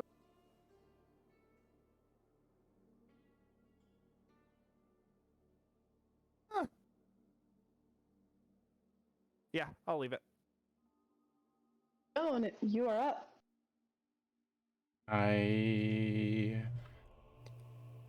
will take the time to do my general point ice to meet you at this guy. Hold on. At this one. Be casting, what's it called? Ray of Frost. Yeah. Okay. Roll to hit. This will just be neutral. I want to lower its movement speed. That is a 27 to hit. 27 hits. All right. So that'll be 1d8 cold. Actually, no, 2d8 cold damage because we're level 5 now. 8 damage. And its movement speed is reduced by 10 till the start of my next turn. Okay. I'm just gonna put a little green dot there. Takes the cold damage, not as much as you would hope, though. Mm-hmm. Welcome to hell. Welcome to fucking hell, everyone. You're like, what? Bastard! Cold damage is the most resisted type of damage in the game. However, I think fire is more chance of being immune here than cold, so I'm gonna take cold. I know, but it's just annoying. It's very annoying. Trust me, I know. And is that your turn? That is, actually, no. I'm gonna also use my movement to essentially try to drag her back a couple feet forward this way. Just like pull her along. The woman? Yes. Okay. Yeah, I'll say you moved what, 1 or 2 spaces back? I moved 1 space forward, so it's 5 feet, and then, jeez, what the fuck was that? What was that? Hello? That was so cool. I need that for Shadow. I need that for Shadow. No, I don't want to cast Burning Hands on the lady. Stop. What was that? Migs, stop. No! I just found this out now. Migs, what is that? I need to know. So I just found this out now because in Vic's campaign I'm promoted to GM, so I have all the tools.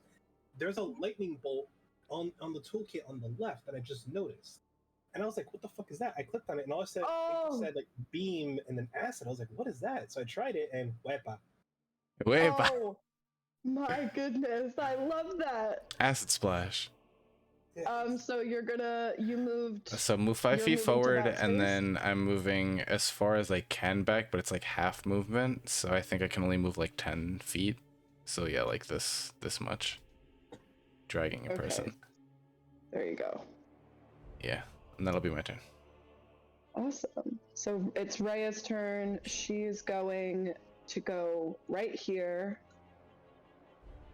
We'll gain Flank advantage. His ass. Flank his ass. Okay, first long sword will hit. Yeah. And oh my gosh, I rolled 2 16s, and the second one will hit as well. Rhea, bad bitch. I have to get. Hold on one second.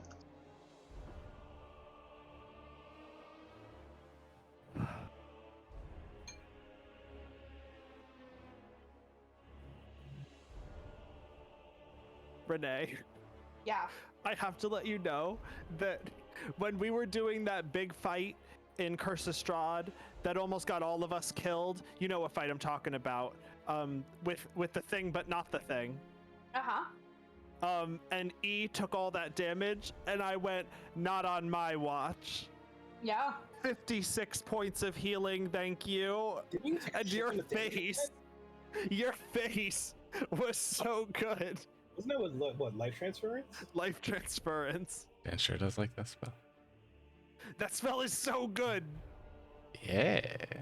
Especially if you're a cleric. She will do 21 piercing damage or slashing damage with her longsword. And since it's plus magical. 1, it's magical. Mm-hmm.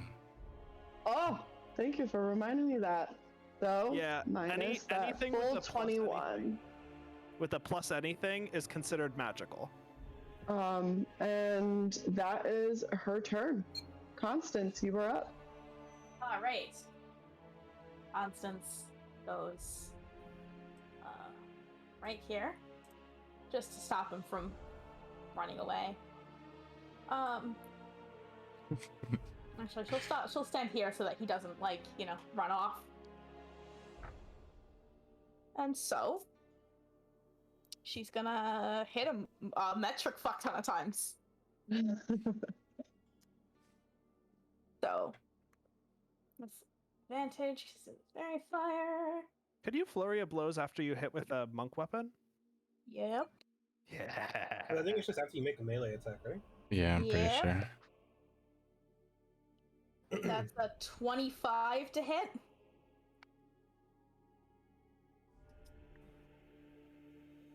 Vic? It's gonna... Vic? What? 25? Yes, 25 hits. Okay. I figured, I just want to double check. Ooh. DM cast power word no. 7 magical bludgeoning. And then... Okay. And you're this one, right? Yeah. Okay. Yeesh. That's an 18 to hit. 18 hits.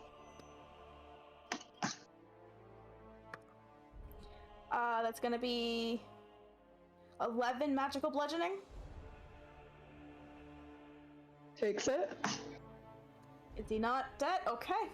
Not dead yet. Not dead. Gonna take bonus action. And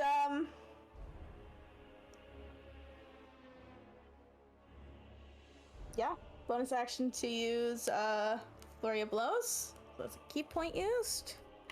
And she's gonna punch him twice in the face, I guess. It's not gonna do a whole lot, but it's something, I guess.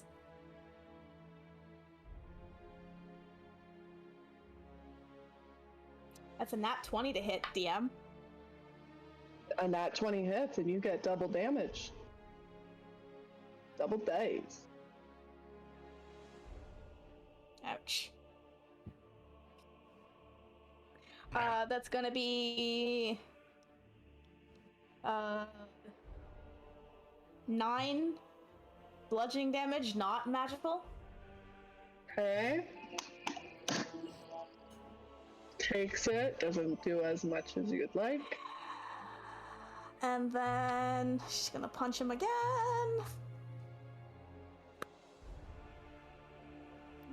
incredibly cocked. What was that? Okay. Okay, that's 18 to hit again. 18 hits.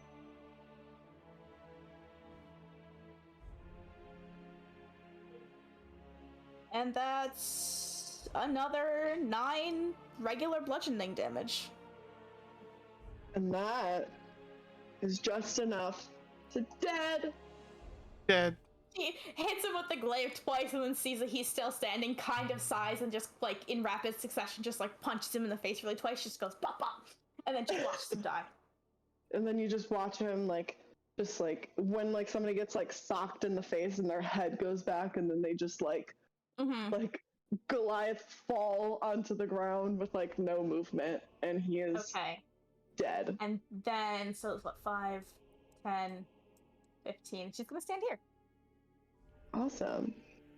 It is now this guy's turn. Dorian, you no longer will be taking that damage. Bless. Because the other guy has died now, thanks to Renee. Bless up. Bless the fuck up. Thank you.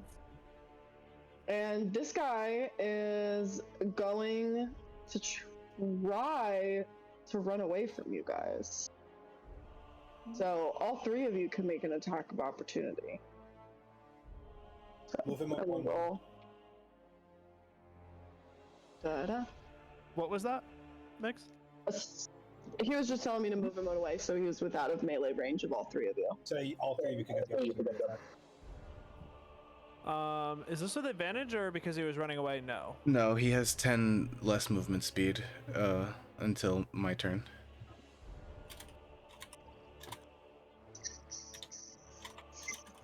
He's a slow bitch.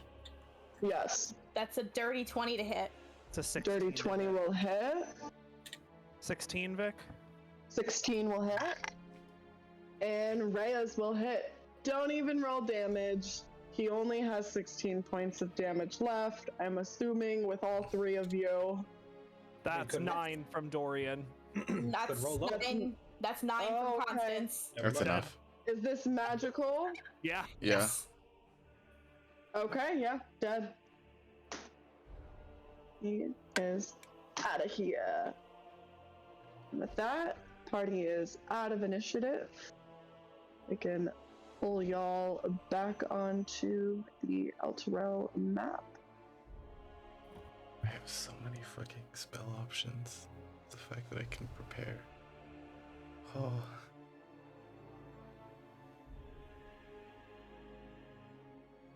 Those who will look at the fucking, like, VOD afterwards will see me just fucking setting up the new amount of spells in my spell list. God, all the rivers are on fire. Is the city actually, like, floating on like an island, or is this just, like, visual aesthetics? Actually, Vic, you mind if I do something real quick? Yeah, go for it. 1 second, boys. Actually, everyone make a dex save. Understood. Excuse me? Fuck you, Mix. Fuck you, Mix. As you actually feel the ground beneath you start shaking violently. Dex save. Fucking metric shit ton. Hold on. Oh, Ray. Dex save. Ray got a 7. Joan got a 12. Constance got a 23. 15 for Dorian. Yes, I'll simply say nothing crazy. Anyone who got below 10 just simply falls prone, and you realize as a sort of what you can assume to be some sort of earthquake happens, goes away, and as it stops, you do hear various sounds in the distance, as you can assume as other various buildings end up crumbling and being destroyed from this earthquake. And then you see as a lightning bolt from the dark sphere above you lands 20 feet from Dorian.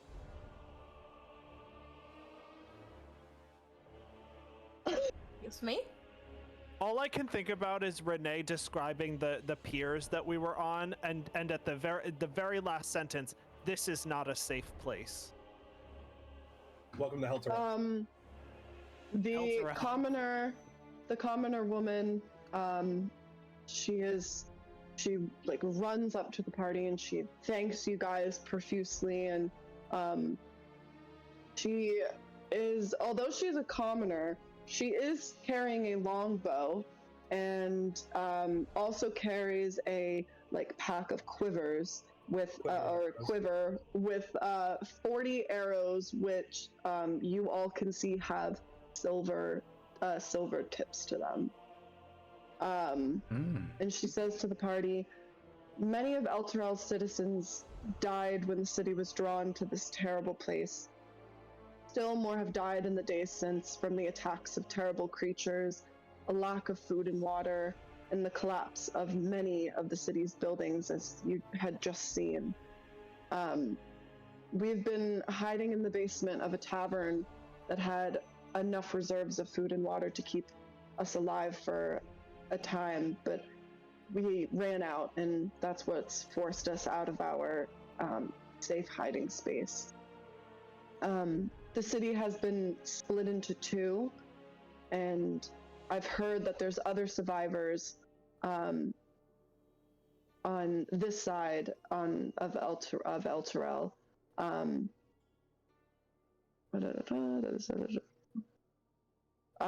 But this side is the more worse off side. The High Hall, but floating. Sorry.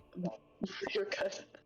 The High Hall, the great castle that is home to Elturel's leaders, is where I was planning to take my boys for safety. Fabius Krieg is the leader of the city, and I have hopes that he is working on a plan to rescue us and drive away the devils. Fabius Krieg I is have dead. bad news. I have bad news for you, hon. Fabius Krieg is the reason the city is here. She just, like, a look of, like, horror, but also, like, confusion comes across her face, and she just looks at you and she's like, what do you mean?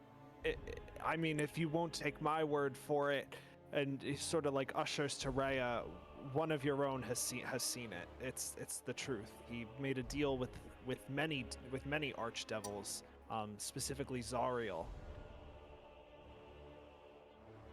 Oh my goodness.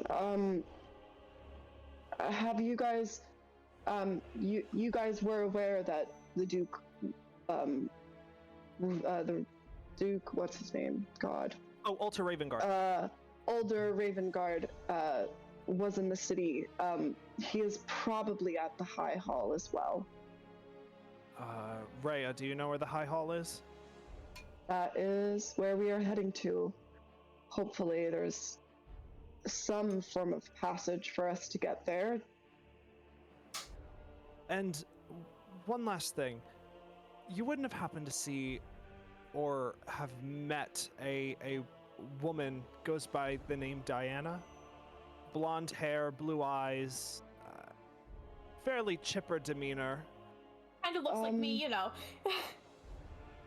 I wouldn't, I'm so sorry, sir.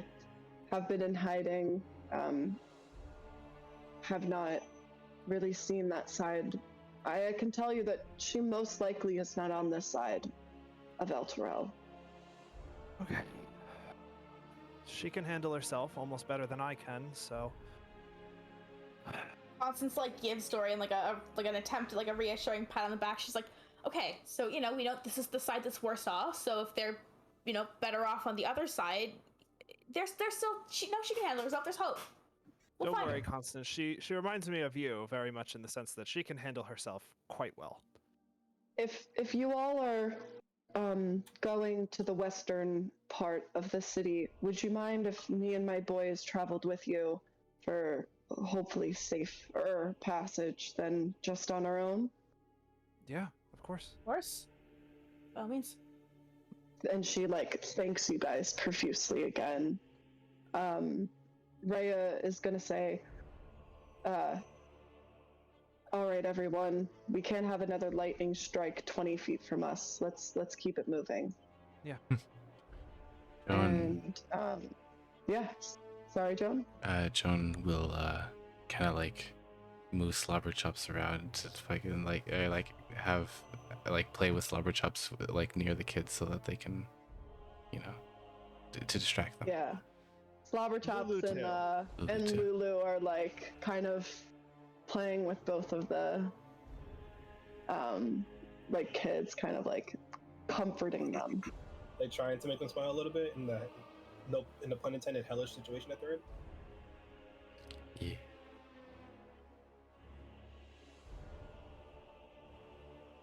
Oh God. A bolt hits the building 2 blocks away. I love how all these modules have a point where it really picks up and shit gets real. And this is that point. Yeah. Because when you think about it, everything that happens in Baldur's Gate is a speed run to get you here. I'm gonna drop what's their face's token. Yeah. Let's have Rhea be the party token. I was gonna do Lulu. Oh, Lulu, never mind. I love you, Rhea, but Lulu, okay. I will die for Lulu. So you all get there. Making that token bigger for myself, because God. Oh damn, they got far. God. Yeah, because you guys started here. Yeah, I was gonna say, because like the way I'm running it, as soon as they land, my group's gonna be over here when that encounter happens. Okay, so then I was assuming that because it said like 30 feet. Oh yeah, because it would really only be that building. So yeah, so you guys get there. All right, nothing happens. You guys are so far safely maneuvering your way through. Joan will take time to pull out a potion bottle and siphon some magic into it and hand this one to Constance. In combat. Yeah. Use it. She nods. Oh my goodness. What the fuck? I didn't realize that. Yeah, if you've got it set up and if you purchase the module on 20, it'll be set to like the dimensions of the map. Or if you put like a grid, it's like, okay, it's X amount of feet or whatever. Mm-hmm. Oh, then that chasm right there is. Oh my god. Jesus fucking Christ, that's a long bridge. Oh my god. 500 foot. Yeah, so. Above table, Dorian, you have a potion that gives you plus 10 movement speed for an hour if you drink it. And Constance, you have a potion that uses essentially the Alter Self spell on you, so your punches are magical and deal +1. Yeah! Fuck yeah! Fuck yeah! These will only be usable until the end of the next long rest, but for now, you guys have them. Sick. Good.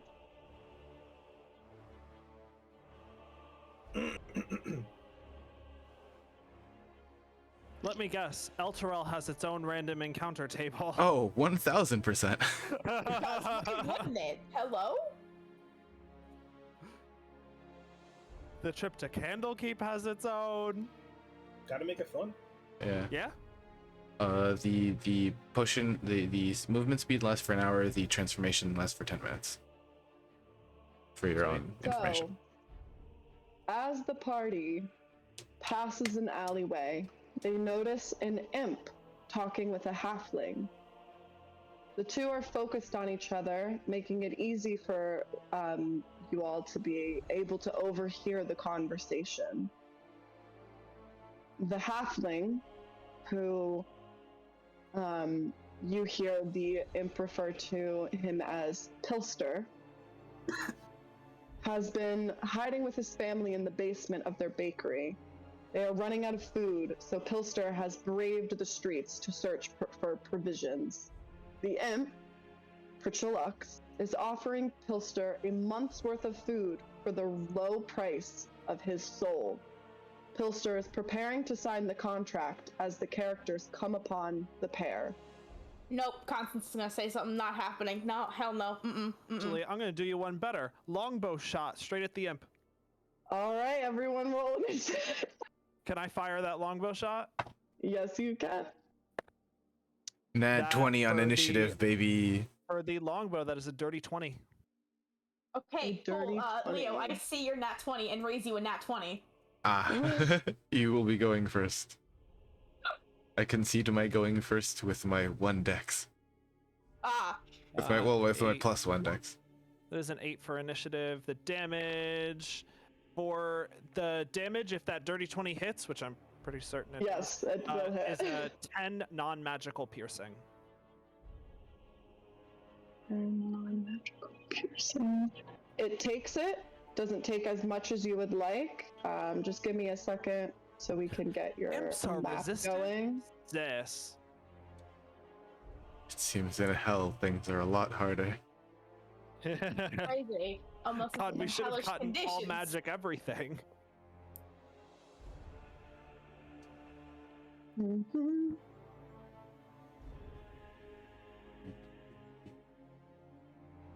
Always give your marshals a +1 weapon early. Yeah. Marshals need it. I hate having to go to the token page. It's the bane of my existence.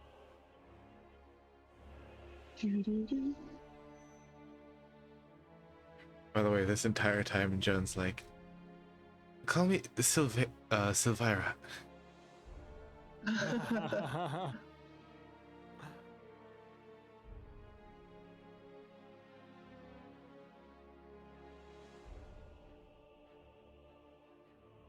I guess it's like as long as you don't use her last name, you don't like tarnish her reputation.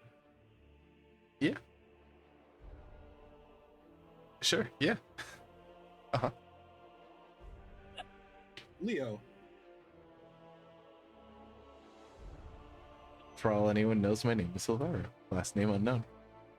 Exactly. What anyone decides to do with that information is beyond me. I mean, once they see her, they'll know.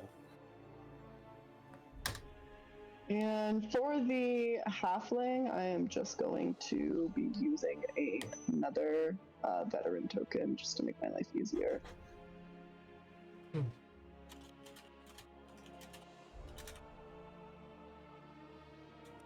Shoot first, yes. Questions. So Dorian, so he goes.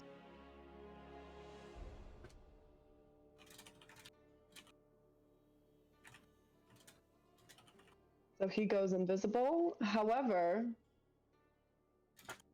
you guys have slobbery chops. Slobber chops. So just go meow. My second level C invisibility spell is completely useless because I have slobber chops and I'm happy about it. This is a better C invisibility. Comes with our genderqueer dress up. Yep.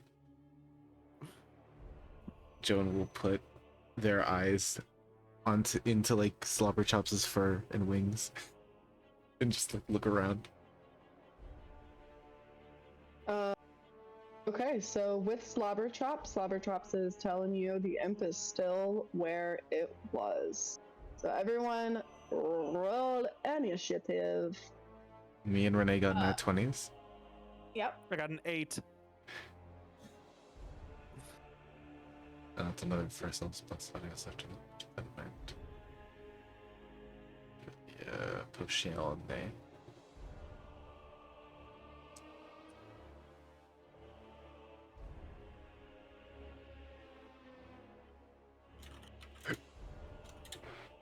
So can I just say, pyrotechnic's fucking cool spell.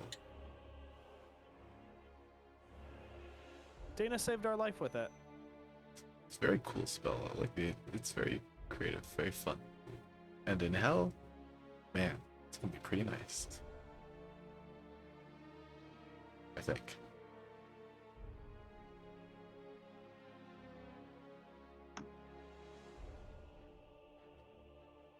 Okay.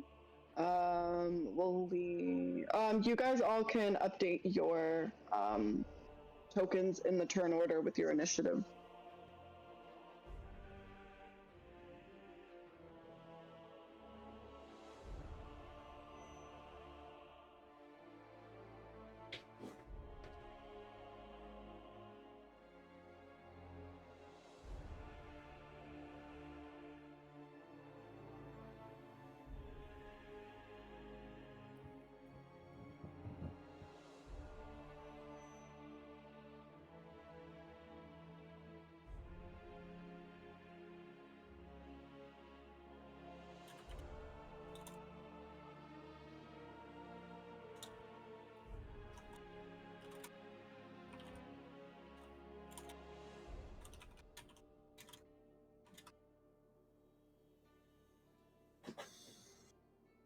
Oh my gosh.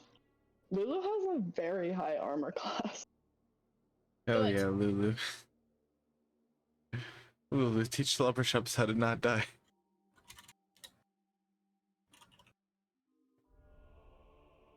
Oh.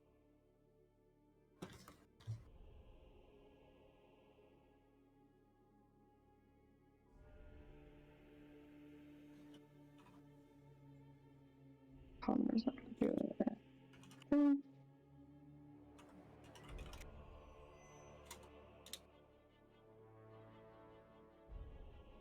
Okay, so Constance, you are up first. Slobberchops has made you aware that the imp has not moved. So I would say since you can't see him, you would make disadvantage. Yeah, you would make your attacks a disadvantage.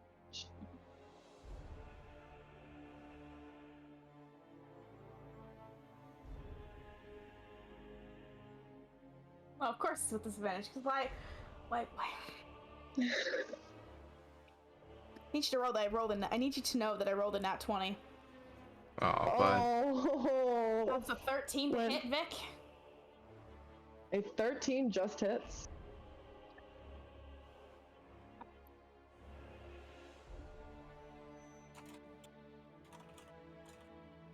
However, that's max damage with a nice 12 magical bludgeoning damage. Yeah. Magical. Well, you see this imp become visible again and dead. Constance overhears this, is having none of it, sees the imp go invisible after Dorian shoots it, looks at Slobberchops, Slobberchops points it out, and she just fucking blindly swings. I just hear the fucking TF2 scout bunk. The halfling hit me right in the dick.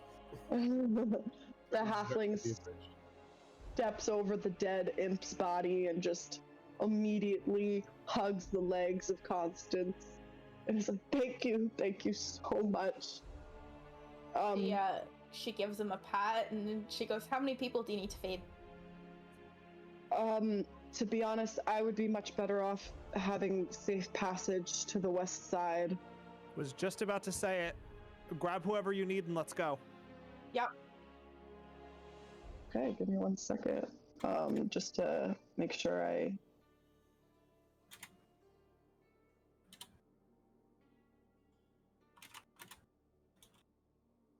Collecting a conga line of people. Oh, it's gonna be fucking bad. This is gonna go terribly. This is not gonna go well. So horribly. Pilster is going to pass the contract that he was still holding from the imp to Constance and say, this is what he was trying to get me to sign. Can she read it, or is it written in, like, Infernal or something? Make an investigation. Make an investigation check for me. Oh, no, okay. Uh-huh. That's a 2.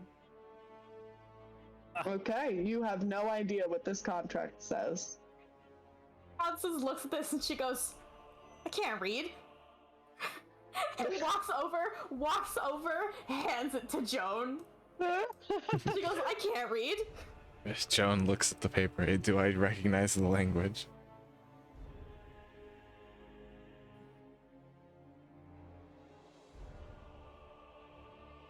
You need to make an investigation check as well. All right. It's not that you guys can't read it. It's just that it's a very dense, like text.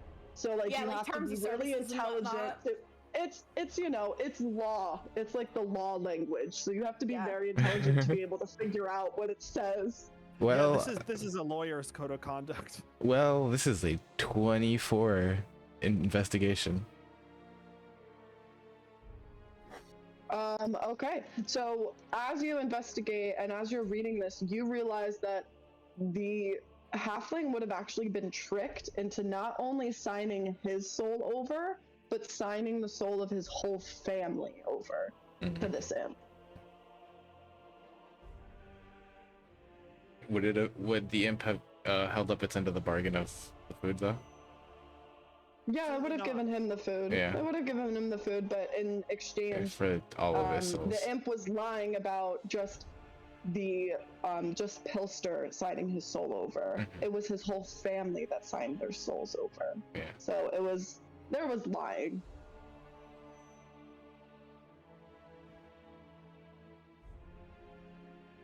Constance kind of like looks at Joan like half expectantly. He's like, Their whole family would have been sold. she just kind of like nods.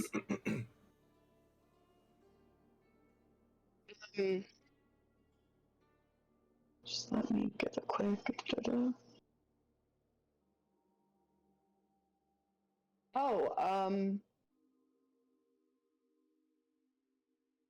Is anybody making any sort of investigation check on the surroundings nearby or on the imp that you just killed?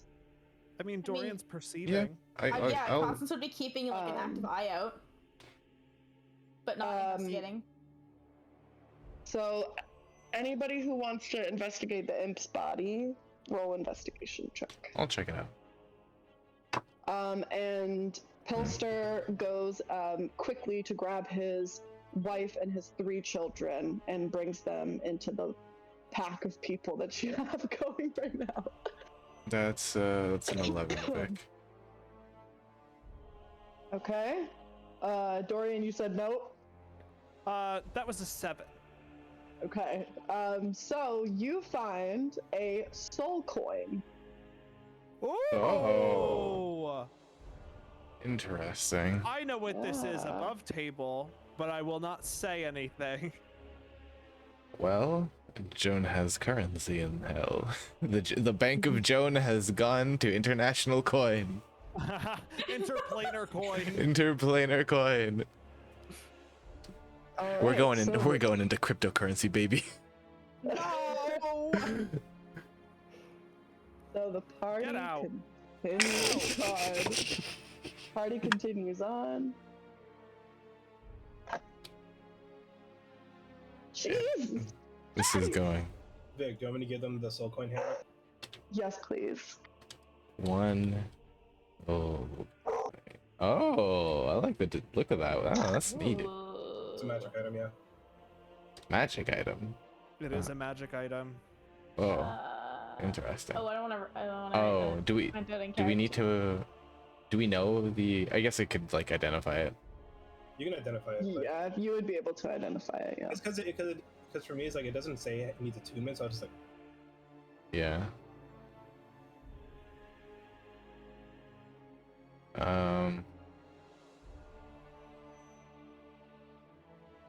Yeah, I'll cast identify on the coin just to in character know what this does. So as you guys turn, oh yeah, so in character you would know that the properties of the soul coin, like when you're holding it, you can like almost feel the soul that's trapped inside this coin. and you would know and be able to identify that this is a coin that you would be able to trap. And you would also know its properties that I believe you can find at the bottom of the handout. Yeah. Yeah, I'll read it. So as you guys turn the corner, you guys see in the streets there are 7 ghouls that are looking for their next meal. Oh No. Candlekeep flashbacks. That's not great. Dorian is very hurt, everyone. Constance reaches it. Like, how does I guess Dorian looks visibly like beat up? Yes, actively, yes. She reaches into her backpack and hands you a healing potion that we found from the ladies' room. Fucking what's her name? Will happily drink that. Oh wait, I have my own. Never mind. I forgot. We had those. I have a little inventory down here. Apologies. You can hold on to that. What is it? 2d4 plus 4? 2d4 plus 2? So I don't know what Rhea actually recognizes like the leader of the pack and is like, these people were once citizens. These ghouls were once citizens. Oh, that's not great. But Vic, the healing potions that we found in fucking what's her name? The Duchess. The Duchess. Van Vampier's room? Yeah. They were just regular yeah, they were potions? standard Okay. healing potions. Okay.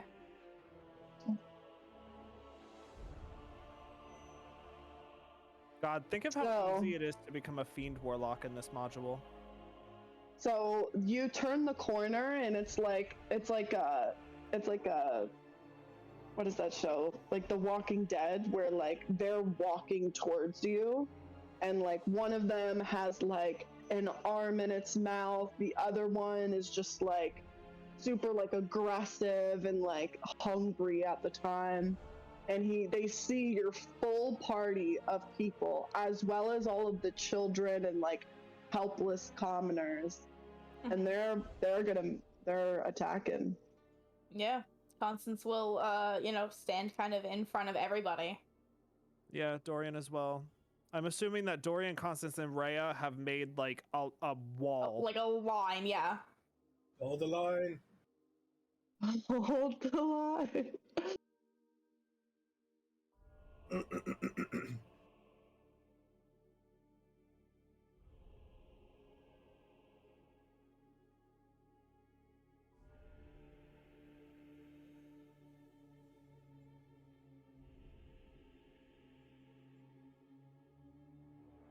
Lord.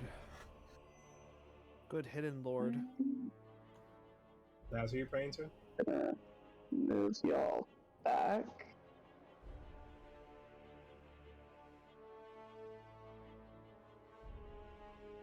But yeah, Constance, like...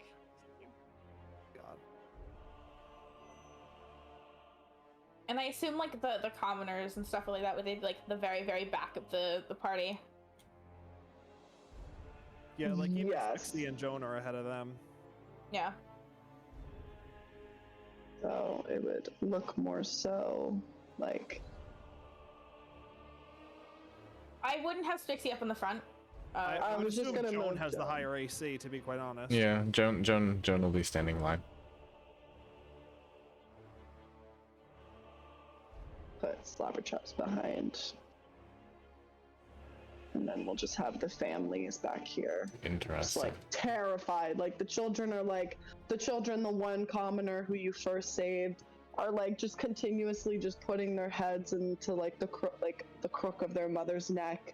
And then the children, the like young like 13, 14-year-olds in the, family of 5 of the halflings, is just like hiding behind their mother and father. And I will get initiative up.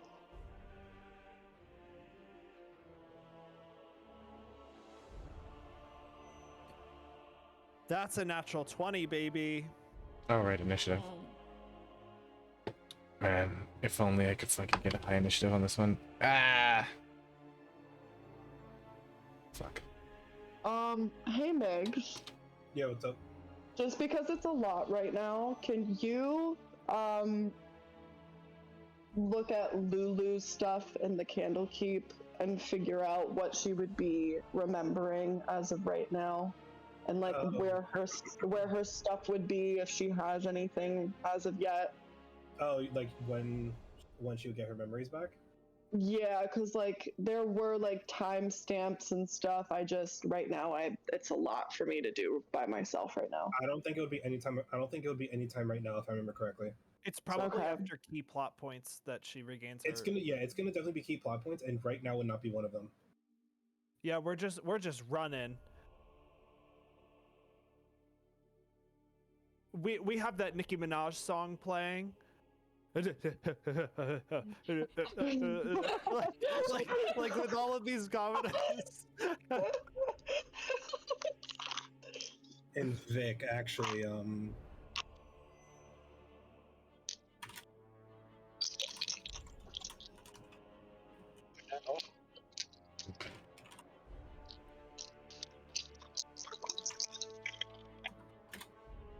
Well, one of them rolls at nat 1.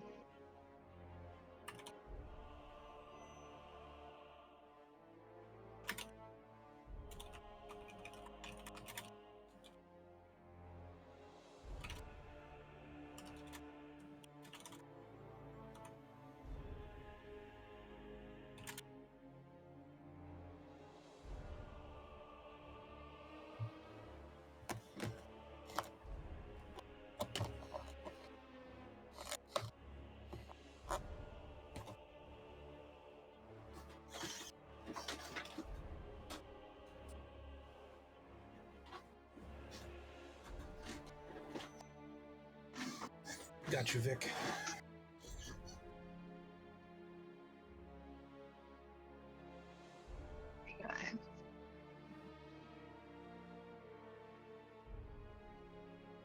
I like how the Infernal Puzzle Box is part of the Chapter 1 player handouts.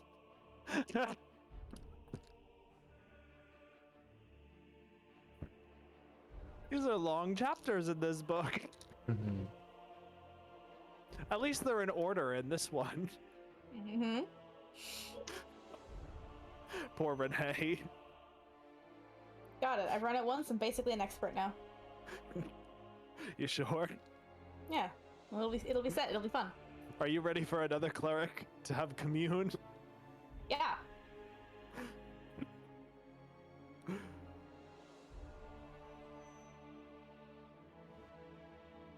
What? Why am I at the bottom? It's just because you have nat 20. Oh. Like the letters.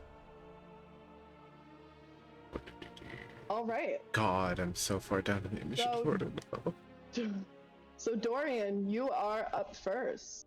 Dorian like looks behind him and sees the families of like people that can't defend themselves. He sees his line of friends and goes, "We don't have time for this." All of them give me a dex save. I know what this is.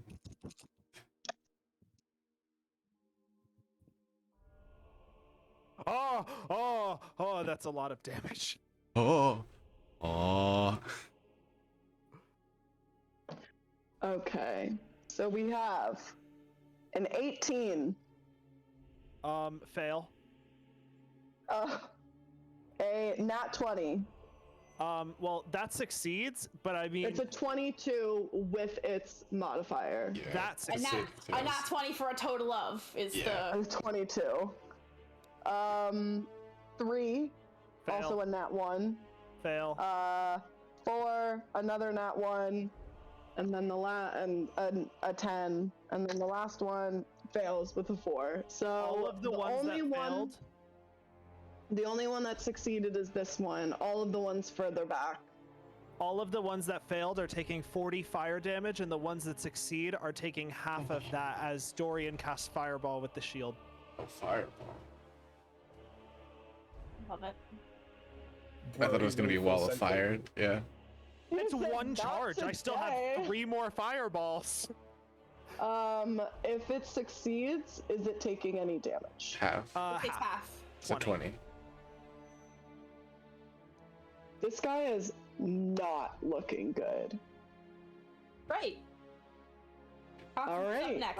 Well, actually, believe it or not, you want to know what? I'll let Costas do it. Costas, you do this.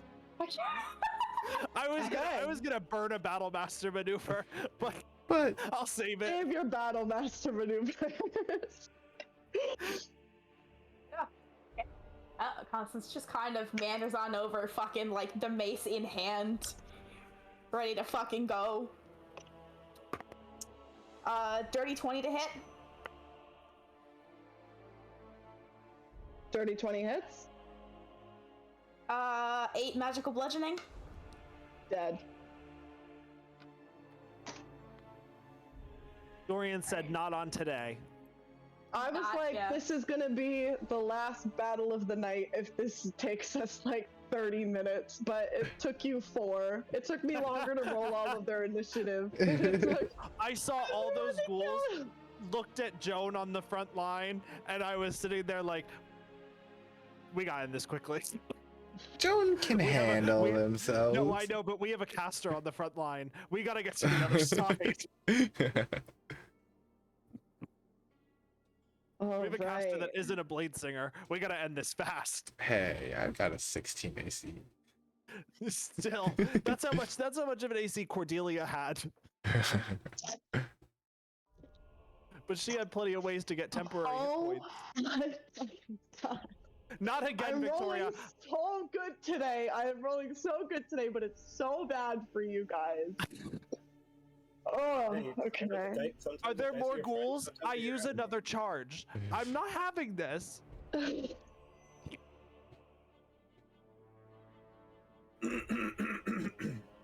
I would like to point out to everybody that I rolled, out of the 8d6, I rolled 1, 3 5s, and 4 6s. Carmine's fucking wet dream. She rolls so shit when it comes to things like fireball and whatnot. It physically pains me. Just and she casts it at 5th level. I just love the amount of ones. Oh my god, how many? Is that 10d6? Yes! So, the characters catch a glimpse of 4 cloaked figures sneaking out of an alleyway into a residence, as if trying not to be seen. Oh, we got looters trying to take advantage of... What do you think you're gonna get? Oh, wait, hold on. Before that, from the pack of ghouls that you guys just saw, or just defeated, Dorian, or Constance, you would have noticed that the ghoul leader that you punched dead was wearing +1 studded leather armor. He was carrying an explorer's pack and sports a belt pouch holding a potion that you guys do not know what it is of yet. All right, take Constance. all of that. Spixie can have the studded leather, yeah. Unless Rhea uses light armor. Rhea uses flint armor. Flint, that's heavy armor. Yeah. So she's chilling for now. Joan is gonna take a small sip to see what the potion is about. We could have bought her plate. So Joan takes a small sip, and you see that Joan's hands go invisible. Hey! Potion of thievery? Potion of invisibility. Potion of invisibility. Yeah. Ah.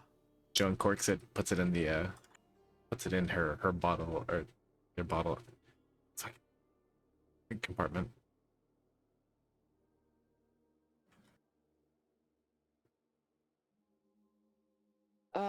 Is the party doing anything about these cloaked figures?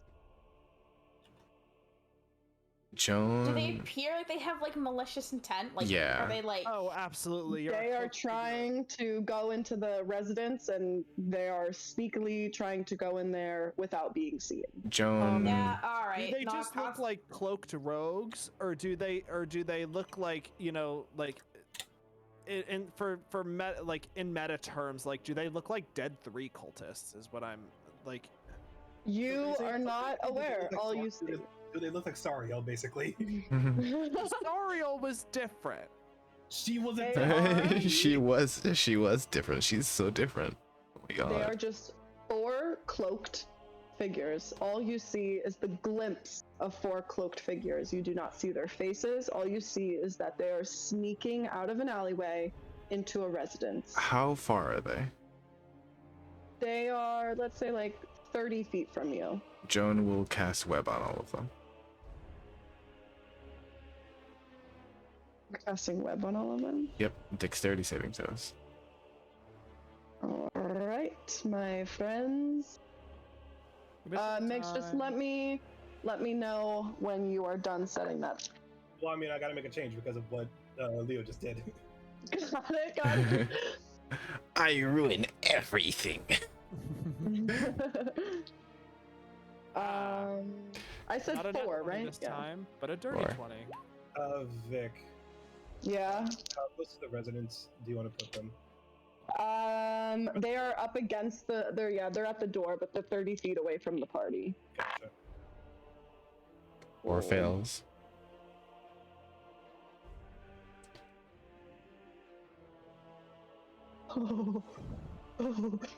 Okay, so that is a dirty 20. Succeeds. 2 14s. Both and fail. Nat 1. Also fails. The ones who fail are restrained. The one who succeeds is still in the web, and the web is difficult terrain, so they have half movement. And I believe that if it moves a certain amount of feet, it has to make the dex save again. No, it's if you end your. I believe it's if you end or start your turn. Conjured webs. Each creature dexterity saving failed saves. Creature chained. Succeeds. It's strong chained. Sorry, I'm gonna write that down just because I'm not gonna remember by the time we get the map up. What was that with web? The 3 who failed are restrained. The one who isn't is still in the web, and that is difficult terrain, which means it's half movement. That makes their movement speed 0, and attacks against them have advantage. And I believe their attacks have disadvantage. Correct. The restrained condition means they cannot move. Attacks against them have advantage. Their attacks have disadvantage, and they need to make a strength check to get out of it. Aww, I can see in here. Sad. They didn't make it.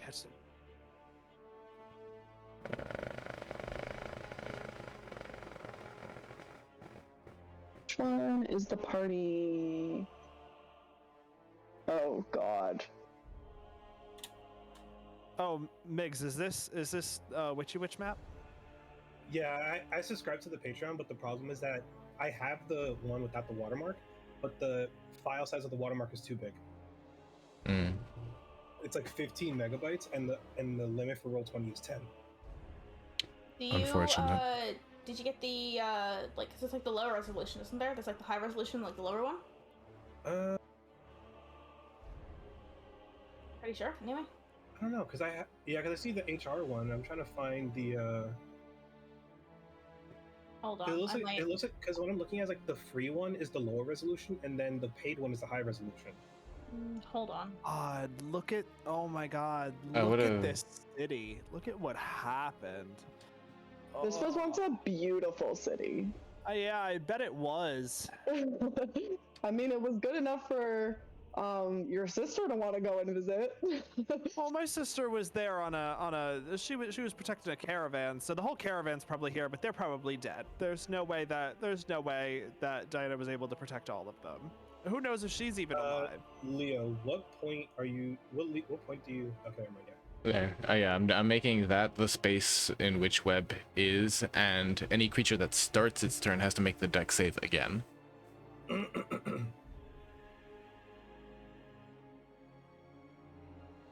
god. Wait 1 sec. I gotta relaunch Chrome.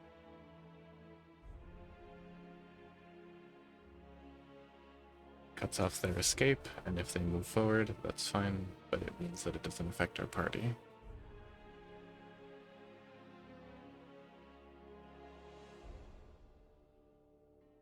And wait, do you guys have Plister's family with you? Yes. Vic, how many people are in Plister's family? It's 5 total, including him, because there's 3 children and there's the wife.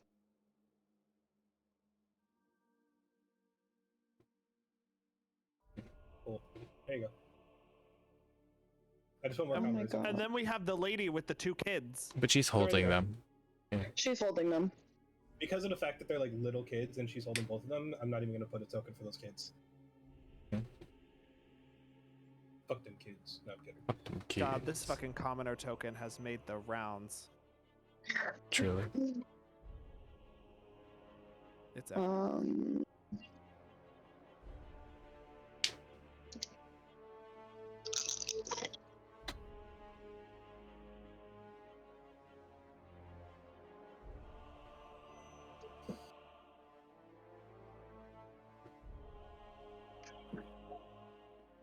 Yeah, I hit level 5 and Artificer has become the best class. I can learn web. I can web. Leo saw that Artificers had web on their spell list and instantly nut. No, they have a constant heart where they could probably get diagnosed with the freaking. Joan and Constance, you would be able to update your turn order. Right, I never actually rolled initiative. Sorry, my Chrome is having a stroke. Hold on. No, take your time. Well, it's very low.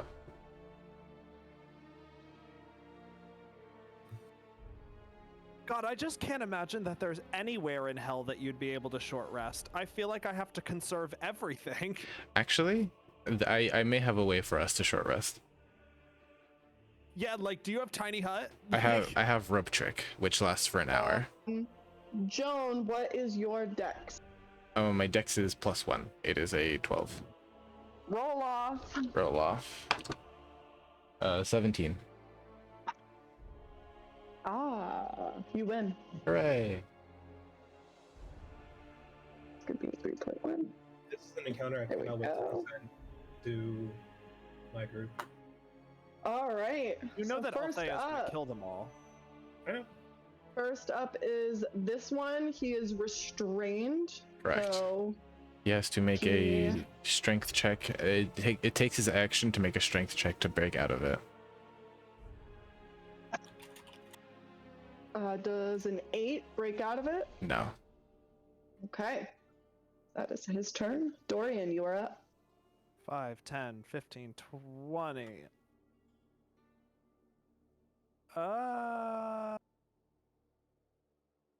Do I full send it? Guys? I mean, against those, you're in a pretty decent position, I'd say. Never mind. I retcon that. Okay. Are you gonna fireball? Maybe. There's building. Okay, never mind. Yeah, we'll fight this one out. Just from the way the map looks and like everything, you can see that these buildings are in varying forms of damage. Almost all of them leaning into severe.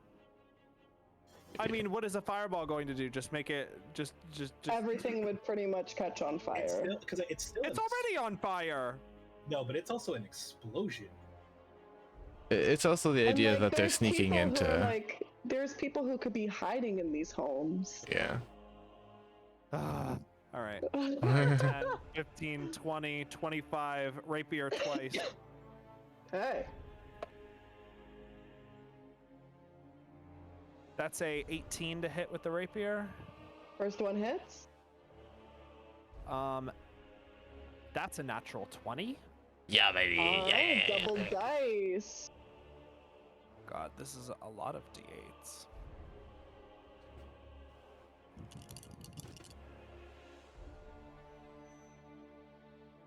Oh boy. Okay. love weapons me. Where happy. Difficult terrain means that movement is halved for them, correct? Yes. Okay. 33 magical piercing damage. Okay. Takes it. He's still up, but he is like on the brink of death. Up. Oh, are you on the brink of death? Little baby on the brink of death.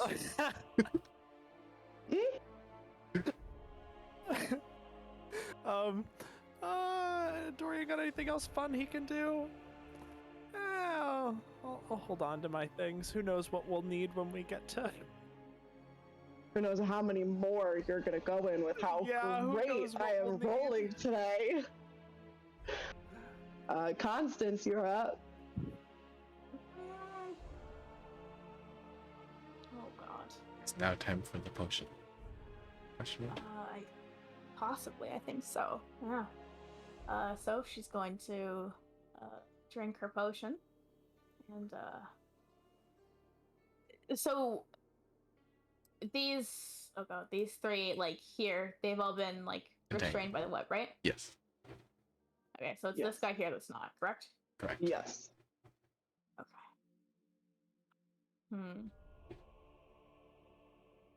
And if they're restrained, is it advantage or is it just? It is advantage. She just moses on over here. Oh shit. Yeah, and she'll just kind of go left to right. She'll go for this guy first with the fancy cheeky mace.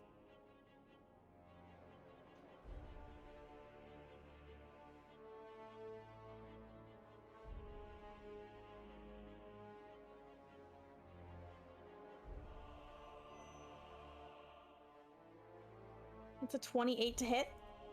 28 hits. That's 11 magical bludgeoning damage. Okay. Takes it. And then she hits that one again.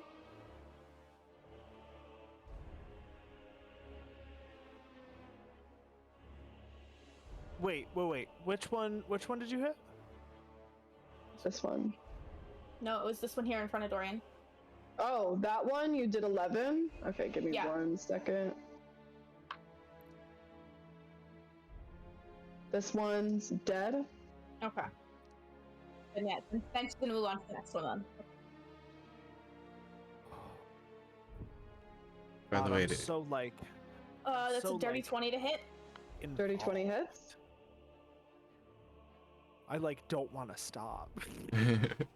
That's 12 magical bludgeoning. Okay, takes it. And then she's gonna use key point to flurry of blows it. Keep in mind it's alt to self, so you can flavor however the natural weapons. Huh? Keep in mind it's alt to self, so you can flavor however the natural weapons appear.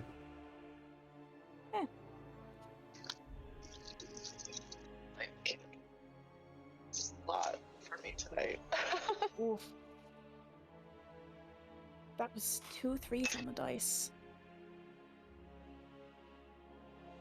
That's so that's an 11 to hit. 11 does not hit. Yeah. And then she's gonna try and punch it again. That's better. That's a 22 to hit. 22 hits. Okay. And that is 11 magical bludgeoning. And it's just like, yeah, she can flavor it however she wants, but it's just her fists, and that's just how it is. Takes it. And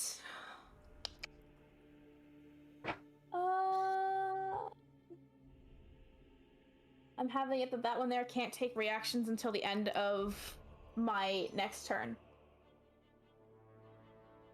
Okay. So it cannot take reactions. Okay. Up first is this guy. He is going to try to bite. Or he's going to try to claw at Constance. Disadvantage. Disadvantage. Okay. Does a 20 hit? Yeah, 20 hits. Damn, a 20 with disadvantage? Yikes. And I need you to make a con save.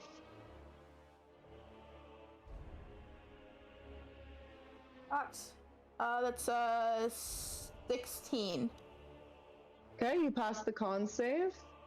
But you will be taking 12 points of slashing damage. All right, she takes it. God. That guy's turn. This guy has difficult terrain, but he is going to move. Hold on. 5. Hold on. At the start of its turn, it has to make a dex save to see if it gets restrained. Okay.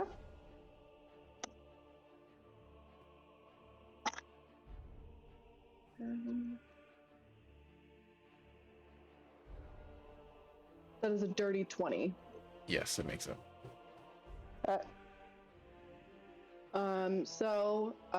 Dorian, you are able to make the attack of opportunity, but it will be going inside. Oh no!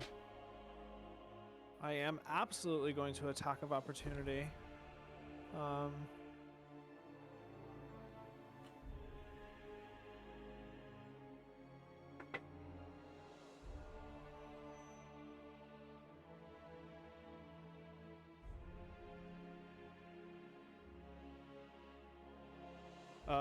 Dirty 20. Hit. 11 magical piercing. Takes it. But he is inside now. And that is that guy's turn. Joan, you are up.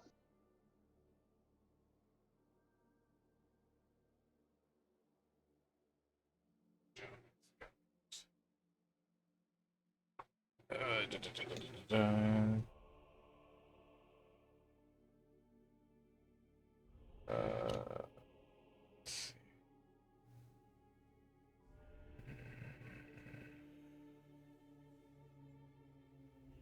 Where is it? I keep missing.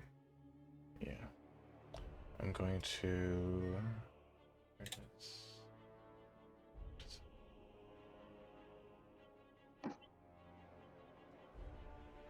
Joan's gonna run here, enter, and make a dex check to try to get through. Okay. I do not make it. I am restrained. Okay. Rhea's turn. Rhea's gonna... Wait, hold on. Sorry, I realized that restraining doesn't end my turn. Or like end my... okay, I can still do things. Can I see into the house? Yeah, you can. The door's open. Okay, because I can't see the creature currently. If I can see it, I'm gonna try to cast Ray of Frost on it. I'm gonna make sure that you're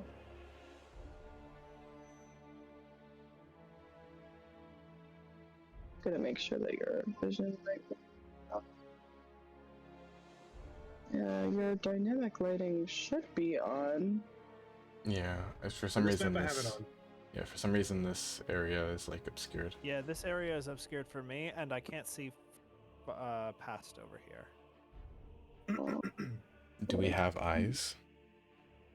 Let me see. You have eyes. You know, Curse's Strahd has made me question whether eyes really matter. To be fair, I don't have daylight mode isn't on because of course there is light coming from where you are in Avernus. I'm trying to remember if daylight mode ends up revealing what's inside the building.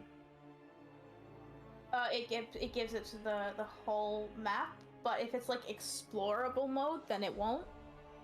That makes sense? Okay. I think. Let me test it, I guess.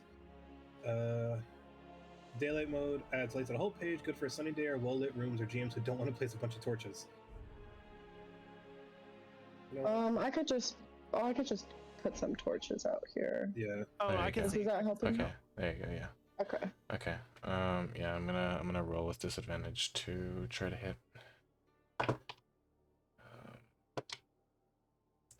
Does an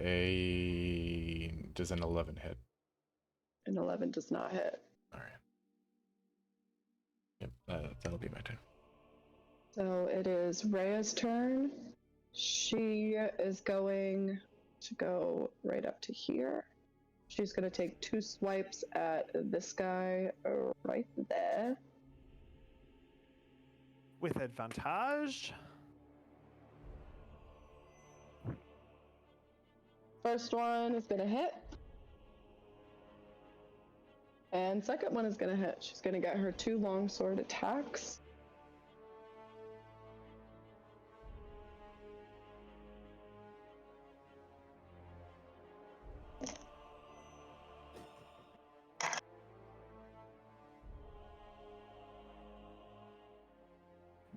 (17) magical slashing. And that is her turn. Now the school's turn is gonna swipe at it's gonna try to claw at Dorian. Has to make a strength save first to see if he is able to break out. Okay. Yeah, so he either breaks out and doesn't make the attack, or tries and doesn't make the attack, or just makes the attack with disadvantage. He's gonna just try to break out. Does a 14 pass? Okay. That is his turn. Dorian, you are up. Dorian is going to follow in Joan's footsteps and try to make it through. Is he able to make an attack of opportunity when he's restrained? Yeah. Or this guy actually can't make reactions. He can't make reactions because of Constance. Okay. Oh, Dorian, you are amazing, Constance. So what? I have to make a strength check. Dex save. God, what is your DC? God, fuck you. Dorian is restrained. Dorian and Joan are restrained in the same spot.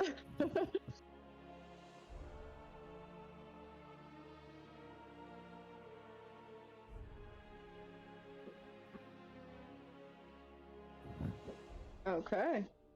And I am going to take... And neither are these guys. Yeah, and I am just going to rush in, rapier twice. Okay. 15. 15 hits. Sick. And 18. If I recall correctly, yes. 18 hits. So that hits. That is 25 magical piercing. Dead. Yeah, you can end concentration at any time action required, so you're good. Dorian just like runs into the house and it's just like stab, like just fucking die. Oh, was planning to do the same. Vic, I'm gonna message Dan with the seats because of where he's standing. Okay.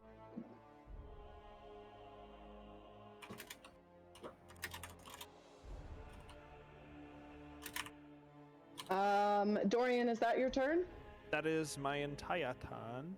Actually, he's gonna use, because I was right here, so 10 because it was difficult terrain, got restrained, no longer restrained, so 15, 20, 25, 30. And that is how far I can move. And I will end my turn. Oh wait, that's okay. Actually. Never mind. So Constance, you are up.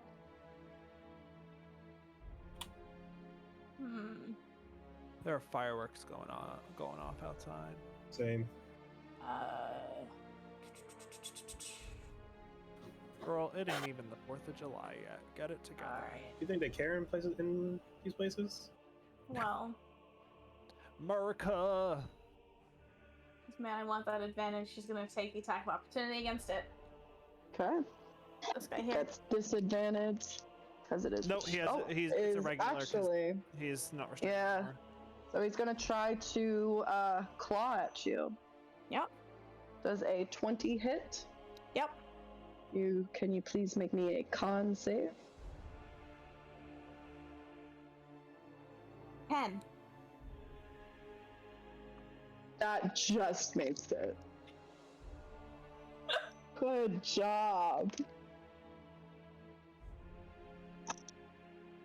And that is another 12 points of slashing damage. Okay. Yeah, then she's going to take out the mace.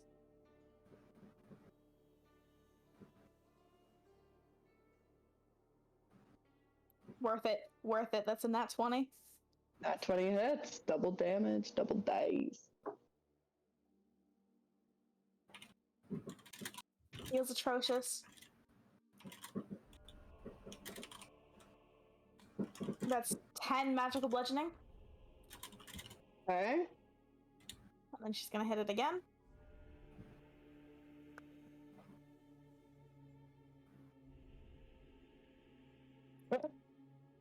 That's 17 to hit. 17 hits. That's 8 magical bludgeoning. How would you like to do it? Hello, recording. You can hear me Yeah, again he now. just kind of Lama. has had enough, and it's just beating the shit out of this thing. And then she, so it was 5, 10, 15, 20. Gonna use a key point. And she's going to, flurry of blows.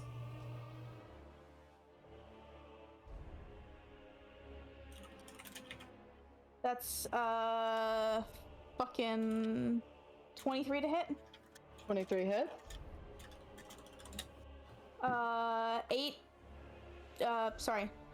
7 magical bludgeoning. Makes it. And then she punches him again. For a dirty 20. Dirty 20 hits. 8 magical bludgeoning. Takes it.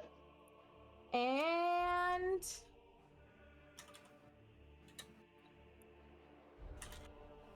I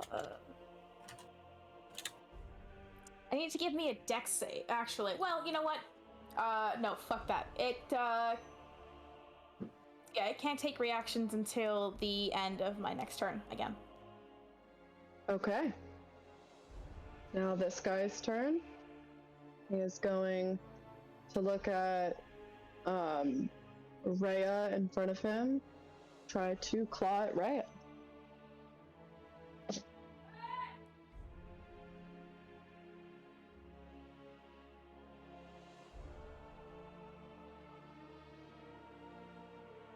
That is going to hit. He has to make a con save as well. Oh, passes the con save, but she will be taking 2d6. Taking 7 damage. That is his turn. Joan, you are up.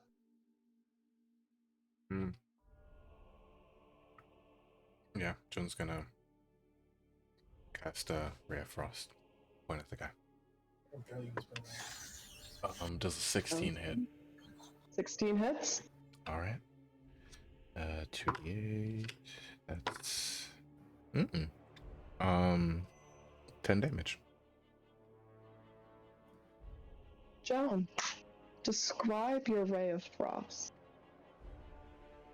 Joan, yeah, this is the material. Joan fiddles through her components again and pulls out something reminiscent of a white powder and kind of like rubs it between her fingers and kind of flicks it at the at the creature, shooting out a beam of blue light. And hidden. That...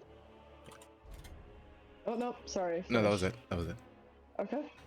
And with that, party is out of initiative.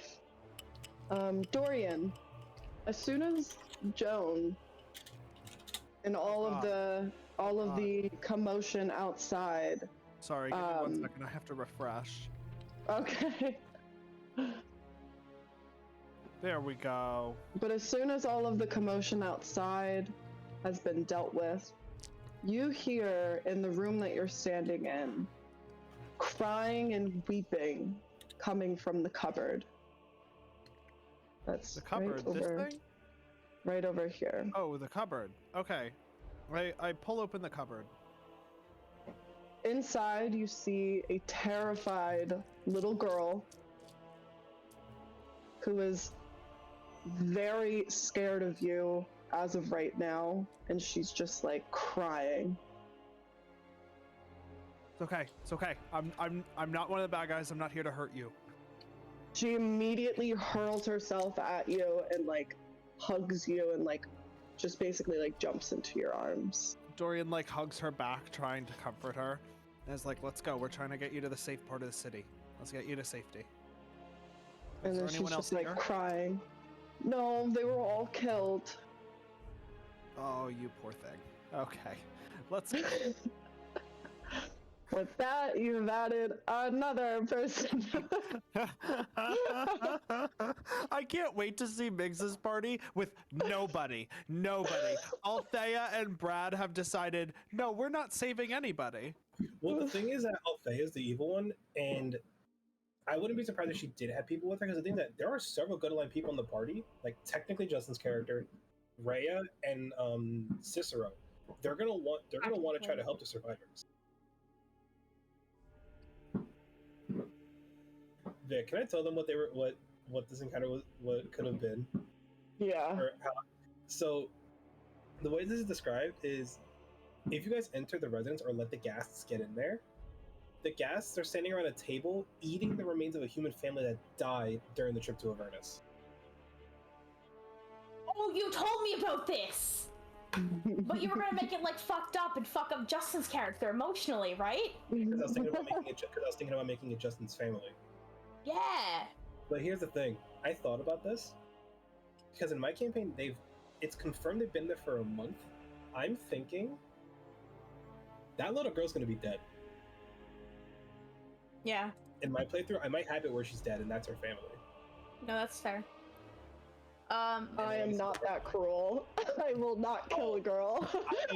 Oh no, because the thing that Miggs is chaotic evil DM. I'm a warlock DM. I will take your backstory and I will make it hurt. Don't! I won't. I simply won't give you a backstory then. Do not make me face my own traumas and do not. No, you don't get a backstory now, Miggs. You do not. Simply do not get one. Period. I'm gonna need one. Me. Because when it comes to Nether Deep, I don't even think your backstory would even get affected. Okay. Yeah, no, because I just thought about it, like it would make so much sense, and I'm not even sure if they would even find the girl. If they decide to loot through this place. Oh god, we have so many people.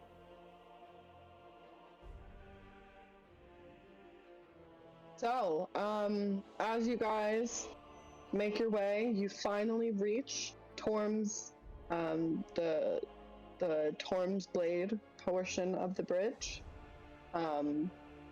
Is everybody good to keep going, or would you guys like to stop? I have to go, actually. Okay, so this is a good stopping point. We will stop here for today. Yes. So you guys have reached the bridge, and you guys have saved as many, people as you guys could have, survivors that you guys could have encountered. Oh my god. All right, thank you for running, Vic. No problem. Bye, Renee. Bye. I'm literally so enthralled in this right now.